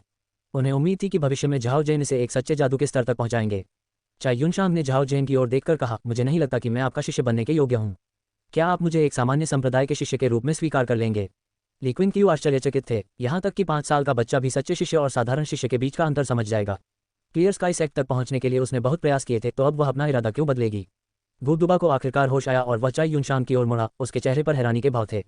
ली क्विनकियू का उसे मनाने का इरादा नहीं था। बहुत अच्छा, उन्होंने सिर हिलाते हुए कहा। एल्डर झांग ग्योचुन के पास जाकर अपना नाम दर्ज करा लें। उन्हें बता दें कि मैंने सहमति दे दी है। फिर वह मुड़ा और आंगन के द्वार की ओर चलने लगा। पीछे मुड़कर देखते हुए उसने कहा, सीनियर गु, जमीन समतल नहीं है, ध्यान रखें कि आपके घुटनों पर चोट न लगे। जैसे ही गुडुबा अपने पैरों पर खड़ा हुआ, उसका बुरा चेहरा लाल हो गया। उसने झाओ जेन की ओर देखा, जो अभी भी कुछ हद तक स्तब्ध थी। एक बार जब ली क्विनकियू और झाओ जेन चले गए तो गुडुबा ने असमंजस में चाई युनशांग की ओर रुख किया। आपने अचानक अपना मन क्यों बदल लिया? चाई युनशांग के चेहरे पर शांति का भाव बना रहा। क्योंकि मुझे सच में नहीं लगता कि मैं उनका शिष्य बनने के योग्य हूँ। आपने खुद उस बच्चे की प्रतिभा देखी थी। इसके अलावा अगर मैं क्लियर स्काई सेक्ट में शामिल हो जाऊं तो शायद मुझ पर मेरे परिवार का नियंत्रण कमजोर हो जाएगा। वे मुझे यहाँ से घसीट कर ले जाने की हिम्मत तो नहीं करेंगे, है ना? गुडुबा ने झाओ जेन के प्रदर्शन के बारे में सोचा और सिर हिलाया। ये बात समझ में आती है। जबरन शिक्षुता का परिणाम बुरा ही हो सकता है। लेकिन जब उसने उसकी आखिरी बात सुनी तो वह हंसे बिना नहीं रह सका। क्या आप किसी का अपहरण करने के लिए क्लियर स्काई सेक्ट में आए हैं? ये तो आत्महत्या के समान होगा। उन्होंने एक बार चाई युनशांग से कहा था कि मार्शल आर्ट का अभ्यास करने से भाग्य नहीं बदल सकता, लेकिन ऐसा केवल इसलिए था क्योंकि वह उतनी मजबूत नहीं थी। क्लियर स्काई संप्रदाय के गुरु जैसा शक्तिशाली व्यक्ति, यदि पूरा चाई परिवार उसका विरोध करे तो वे पल भर में ही नष्ट हो जाएंगे। इस दौरान ली क्विनकियू और झाओ जेन पहाड़ पर वापस जा रहे थे। झाओ जेन लगातार बड़बड़ाता रहा, अपने गुरु से प्रशंसा पाने की कोशिश करता रहा। लेकिन ली क्विनकियू ने ऐसा करने से इनकार कर दिया, जिससे लड़का और भी ज्यादा ऊर्जावान हो गया।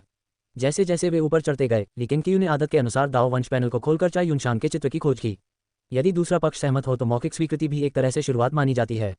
चाई युनशांग की जानकारी उसकी आंखों के सामने प्रकट हुई। नाम चाई युनशांग, लिंग महिला, आयु 23, निष्ठा संप्रदाय प्रमुख, संप्रदाय के प्रतीक 82/70, अधिकतम 100, खेती की क्षमता अच्छी, समझ का स्तर औसत, भाग्य की विशेषताएं निर्दयी अमर भाग्य, दंड देने की प्रतिभा, निर्दयी अमर नियति, साधना के मार्ग पर चलने पर भावनाओं में बहकर पुरुषों के साथ संबंध नहीं बनाना चाहिए।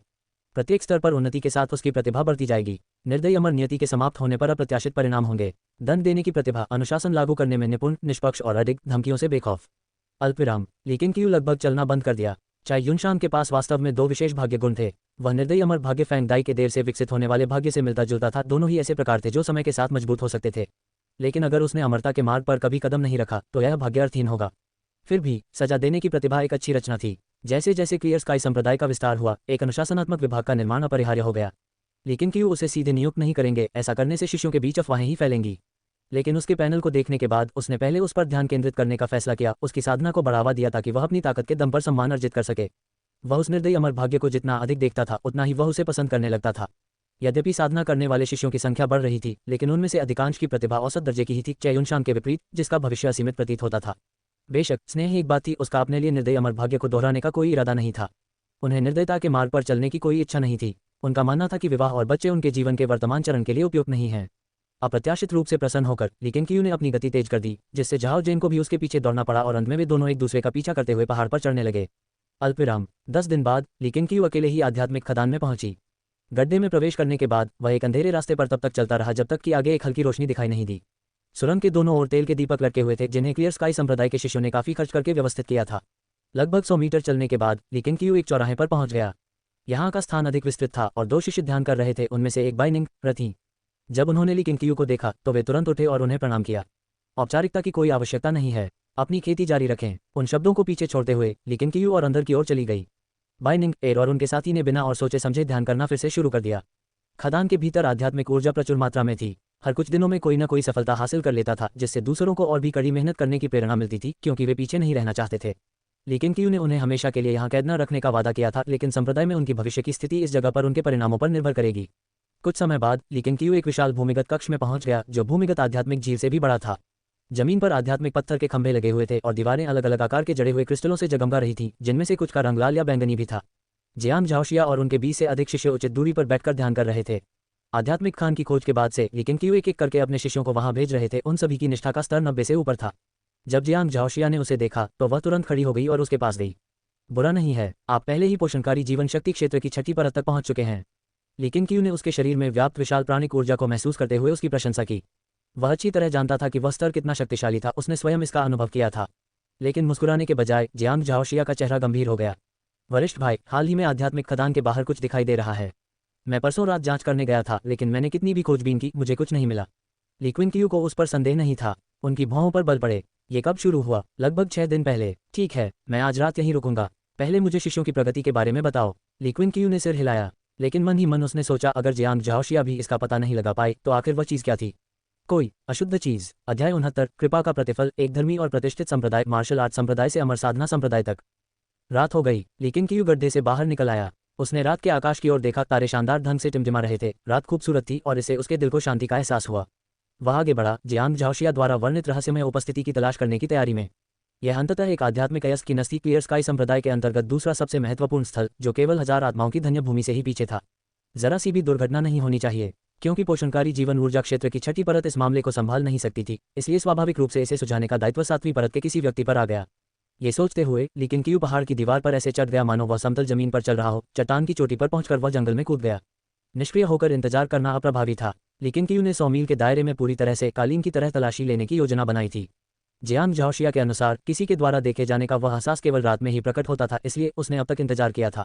रात के समय जंगल में पक्षियों की कर्कश आवाजें गूंज रही थीं। बीच बीच में जंगली पक्षियों की चीखें सुनाई देती थीं, जिससे जंगल में एक रहस्यमय और भयावह माहौल बन जाता था।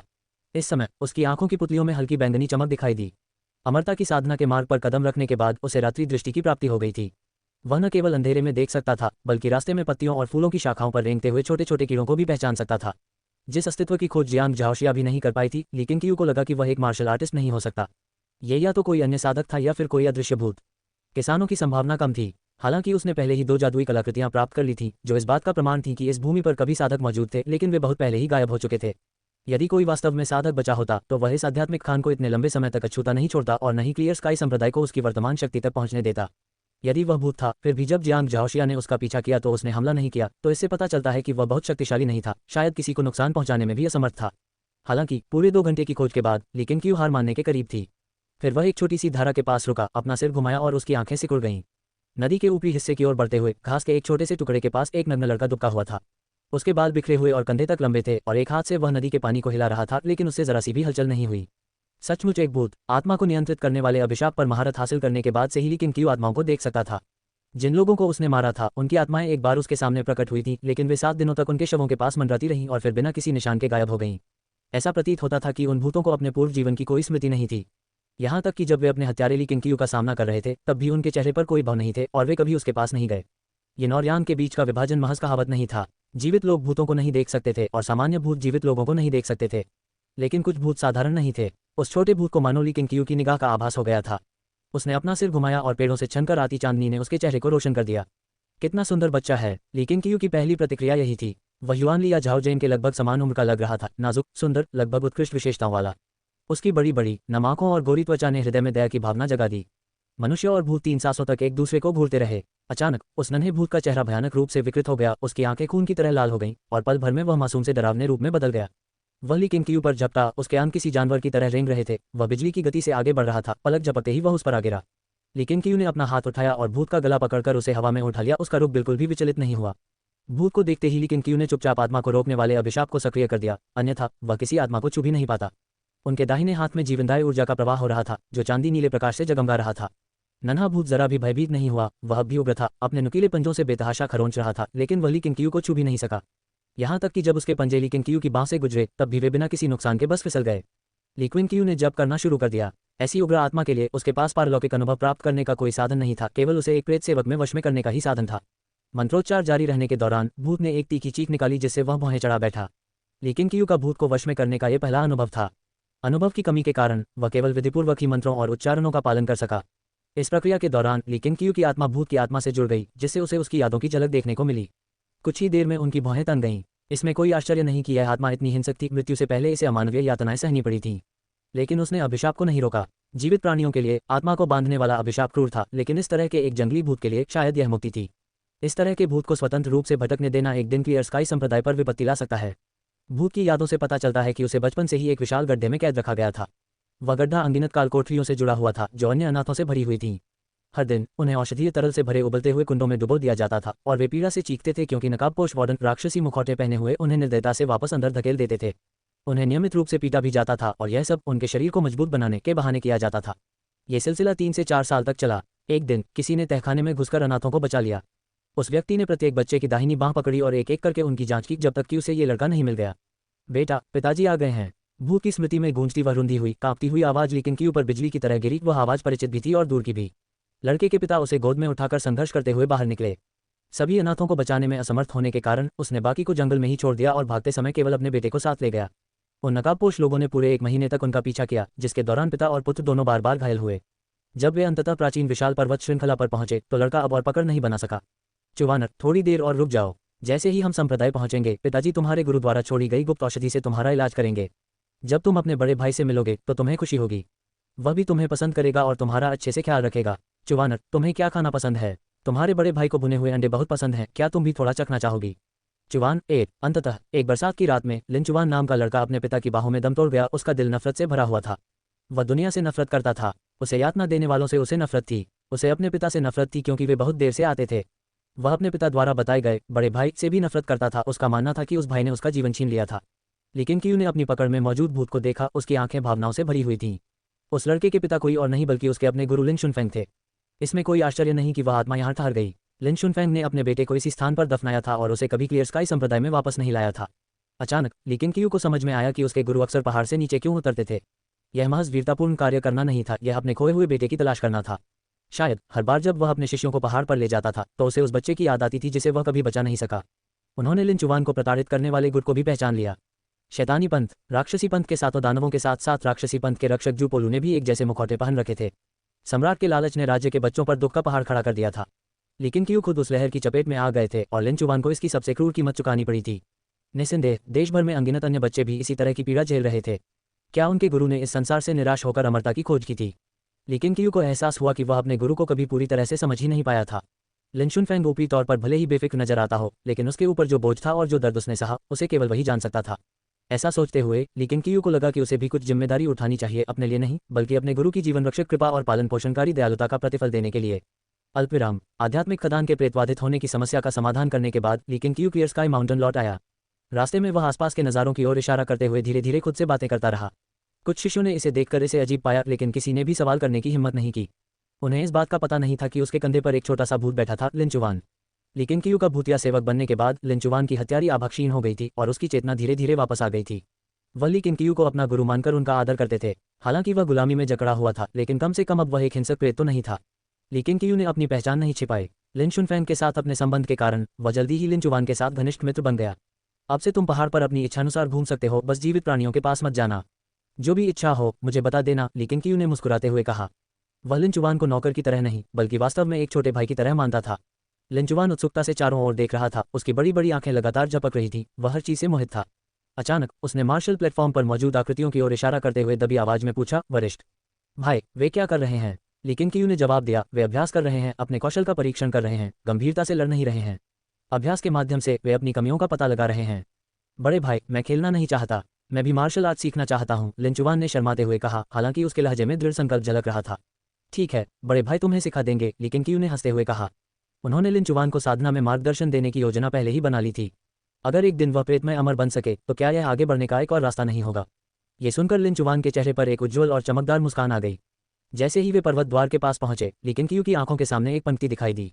चूंकि आपकी दाव वंशावली आधिकारिक तौर पर गुजोह के 5 महान संप्रदायों में शामिल हो गई है और व्यापक ख्याति प्राप्त कर चुकी है, यह इस बात का प्रतीक है कि क्लियर स्काई संप्रदाय ने विकास के एक नए चरण में प्रवेश कर लिया है।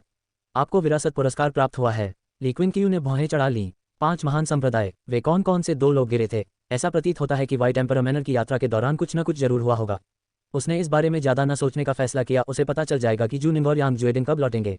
अल्पविराम, आधे महीने बाद यांग ज्यूडिंग, जूनिंग और 5 शिष्य आखिरकार वापस आ गए, उनमें से कोई भी लापता नहीं था। लिंगजियाओ कोर्टयार्ड के अंदर ली क्विनक्यू, झांग यूचुन, ली डोंग्यू, ली सिफेंग, ली सिजिन, यांग ज्यूडिंग और जूनिंग एक लंबी मेज के चारों ओर बैठे थे और झांग यूचुन ने उनमें से प्रत्येक के लिए शराब डाली। बताए, क्या श्वेत सम्राट हवेली के भोज में कोई रोमांचक कहानी थी? ली सिफेंग ने बेसब्री से पूछा। वह बदमाश आध्यात्मिक खान में ज्यादा देर तक नहीं टिक सका, वह कुछ दिन पहले चुपके से वापस आ गया था और ली क्विनक्यू द्वारा उसे दंडित किया गया था। फिलहाल वह क्लियर स्काई माउंटेन में ही रुका रहा। लेकिन क्यू ने यांग जुएडिंग की ओर देखा, कुछ गड़बड़ सी महसूस हुई। क्लियर स्काई संप्रदाय को 5 महान संप्रदायों में से एक के रूप में मान्यता प्राप्त थी और इस घटना में किसी को भी चोट नहीं आई। देखा जाए तो यांग ज्यूडिंग को बेहद खुश होना चाहिए था और लौटते ही गर्व से इसका बखान करना चाहिए था। फिर भी यांग ज्यूडिंग हिचकिचाती हुई दिखी, खासकर ठंडे चेहरे वाली जूनिंग पर एक नजर डालने के बाद। जोर से बोलो, कहीं तुम गूंगे तो नहीं हो? कहीं बाहर तुम्हारी पिटाई तो नहीं हुई? ली सिफेंग चिल्लाते हुए खड़ा हो गया और भूलने लगा। लेकिन क्यू के पीछे तैरते हुए लिंचुवान ने ली सिफेंग की हरकतों की हुबहू नकल की, यहाँ तक कि उसके हाव भाव की भी नकल की। यांग जुएडिंग ने गहरी सांस ली और अंत में कहा, राज्य प्रांत ने पहले ही एक घोषणा जारी कर क्लियर स्काई संप्रदाय को नए 5 महान संप्रदायों में से एक घोषित किया है, जिसे शाही दरबार द्वारा मान्यता प्राप्त है। एक धर्मपरायण और प्रतिष्ठित संप्रदाय। अध्याय 70, स्वर्गीय वज्र चरण। राज्य प्रांत में चौंकाने वाला परिवर्तन, मार्शल आर्ट संप्रदाय से अमर साधना संप्रदाय तक। नए 5 महान संप्रदाय, क्या इन्हें 7 महान संप्रदाय नहीं कहा जाना चाहिए? ली डोंग्यूए ने उलझन में पूछा। उसने यांग जुएडिंग की निगाहों को देखा और उससे कुछ हद तक अंदाजा लगा लिया। ली सिफेंग चिंतित हो गया और उसने आगे कहा, और फिर? क्या यह अच्छी बात नहीं है? तुम ऐसे क्यों दिख रहे हो जैसे तुम्हें कब्ज हो? लेकिन क्यू ने तुरंत उसके सिर पर हल्का सा थप्पड़ मारा और घूरते हुए कहा, ठीक से बोलो भाई, तुम बहुत असभ्य हो। ली सिजिन ने स्पष्ट घृणा के साथ कहा। यांग जुएडिंग को कोई आपत्ति नहीं हुई। उन्होंने शराब का कटोरा उठाया, एक ही घूंट में पी गए और कहा, दावत में 7 शिखर गठबंधन के प्रथम नेता गुआंग लांटियन और लौ पर्वत शिखर के शिखर गुरु डूमियान ने हमारे क्लियर स्काई संप्रदाय का अपमान किया। उन्होंने तो यहाँ तक मांग की कि हम मार्शल लीजेंड की दिव्य कला को गुजोह मार्शल जगत के लाभ के लिए सौंप दें। दावत में उपस्थित कई मार्शल आर्टिस्ट उनसे सहमत थे। हालांकि मैंने स्पष्ट कर दिया था कि क्लियर स्काई संप्रदाय के पास मार्शल लीजेंड की दिव्य कला नहीं है, फिर भी उन्होंने इसे देने से इनकार कर दिया। अंत में जूनिंग ने उन्हें मृत्यु तक द्वंद्व युद्ध के लिए चुनौती दी, यदि वह हार जाती तो वह दिव्य कला सौंप देती। ये सुनकर अंततः सभी को समझ में आ गया कि 2 संप्रदाय क्यों लुप्त हो गए थे। ली सिफेंग ने उत्साह से भरे चेहरे के साथ जूनिंग की ओर देखा। जूनिंग, तुम कमाल हो, ये तो बहुत ही जबरदस्त है। तीसरे वरिष्ठ भाई ने एक संप्रदाय को नष्ट किया और तुमने एक ही झटके में 2 को समेट दिया। जूनिंग शांत रहा। उन्होंने घमंड से बात की और स्वाभाविक रूप से मैं इसे सहन नहीं कर सका। गुरुजी ने पहले कहा था, शत्रुओं का सामना करते समय उन्हें पूरी तरह से नष्ट कर देना चाहिए और निर्णायक कार्रवाई करनी चाहिए।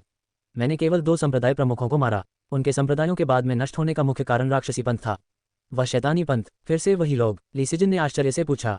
यांग जुएडिंग ने आगे बताया, गुआंग लांटियन और डूमियान के जूनिंग द्वारा मारे जाने के ठीक बाद, जब 7 पीक्स एलायंस और आयरन माउंटेन पीक के विशेषज्ञ हमला करने ही वाले थे, तभी अचानक दानव पंथ के सदस्य प्रकट हुए। वे छत पर खड़े होकर घोषणा करने लगे कि 7 पीक्स एलायंस और आयरन माउंटेन पीक दोनों का सफाया हो चुका है। और यहाँ तक कि उन्होंने गुजोह के शेष 5 महान संप्रदायों को खून से नहलाने की भी घोषणा की।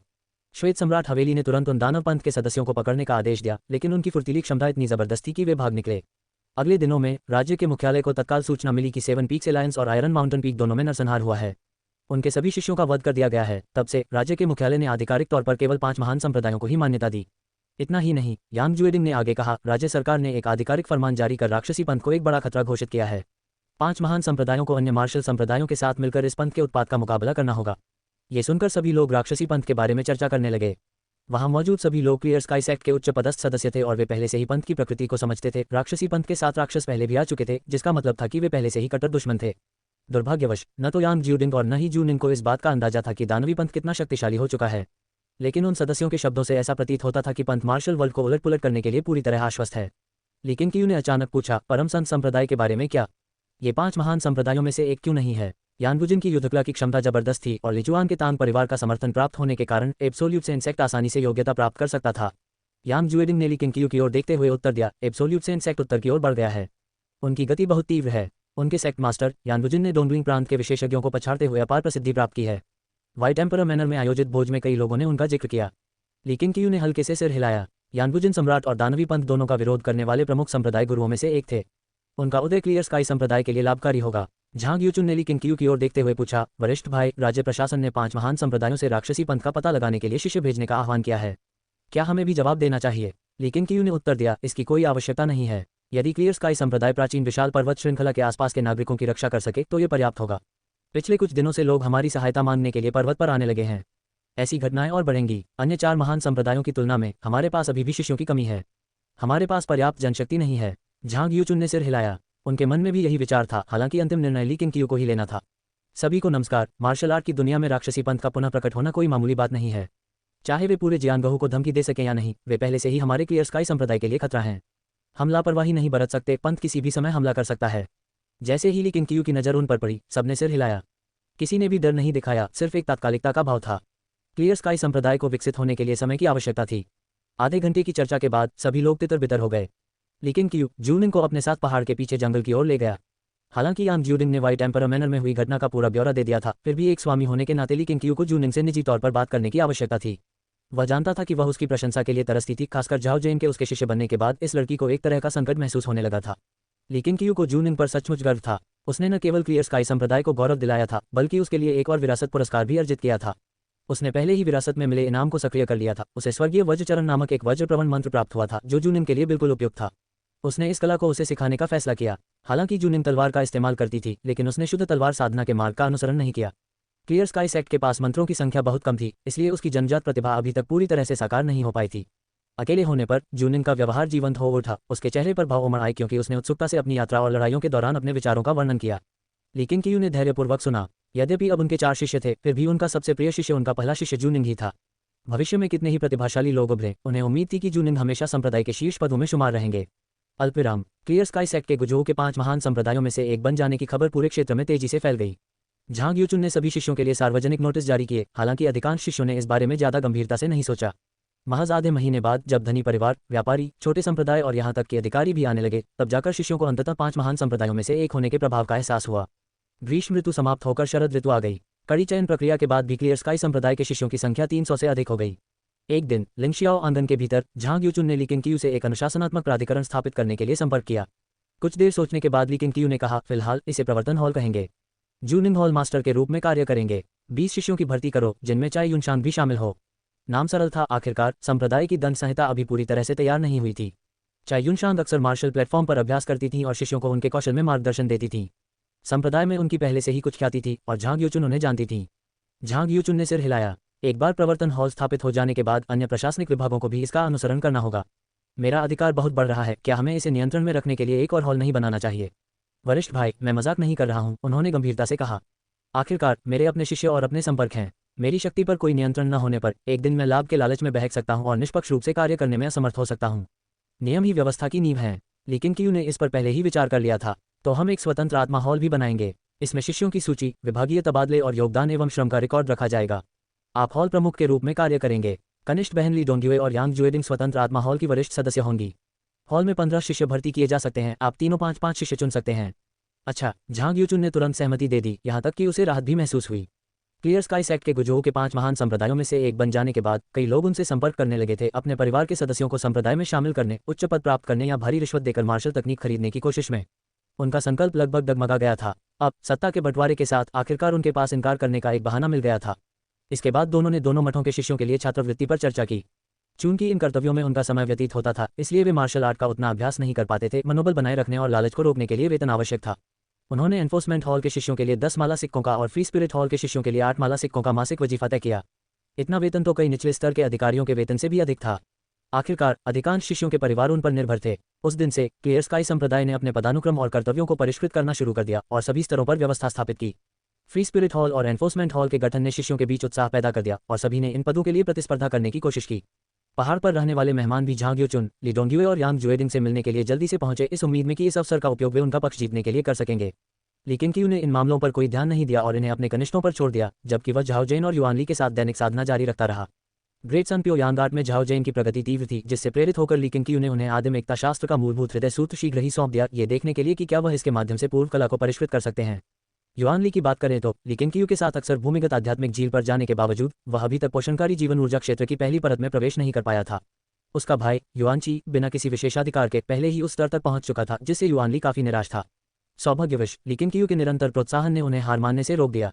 यह उल्लेख करना उचित होगा कि जब ली किंग क्यू ने प्रवर्तन हॉल का निरीक्षण किया तो उन्होंने चाई युनशान को देखा। वह पहले ही पोषणकारी जीवन ऊर्जा क्षेत्र की पहली परत तक पहुंच चुकी थी।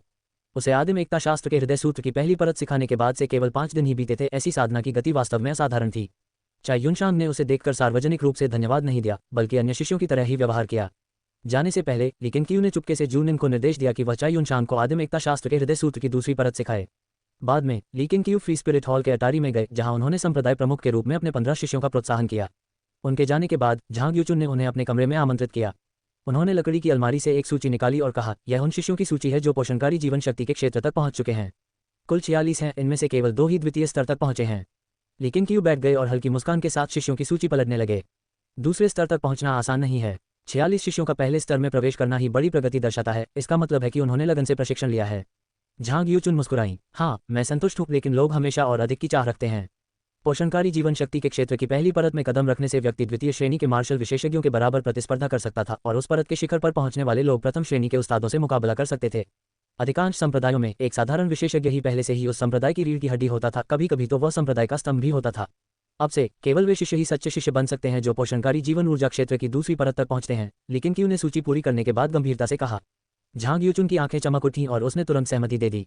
कुछ देर और बातचीत करने के बाद ली किंग क्यू जाने के लिए खड़ा हुआ, लेकिन झांग यूचुन ने उसे बाहर तक छोड़ने पर जोर दिया। दोनों फ्री स्पिरिट हॉल की इमारत से सीढ़ियों से नीचे उतरे। संप्रदाय के गुरु ली, आप बिल्कुल सही समय पर आए हैं। मेरे पास आपके लिए एक अत्यावश्यक समाचार है। एक आवाज सुनाई दी। ली किंग क्यू और झांग यूचुन ने मुड़कर देखा तो व्यापारी लियू फांजो 2 पहरेदारों के साथ उनकी ओर तेजी से आ रहे थे। उसका माथा पसीने से भीगा हुआ था। उनके पास पहुंचते ही उसने अपना चेहरा पोंछा और कांपती हुई धीमी आवाज में बोला, भयानक खबर, शैतानी पंथ ने राज्य के प्रांत पर आक्रमण कर दिया है। महानिरीक्षक मारा गया है, उसका शव शहर के द्वार पर लटका हुआ है। तैनात सेना ने विद्रोह कर दिया है। पूरा प्रांत सील कर दिया गया है, अंदर से कोई भी नहीं बच सकता।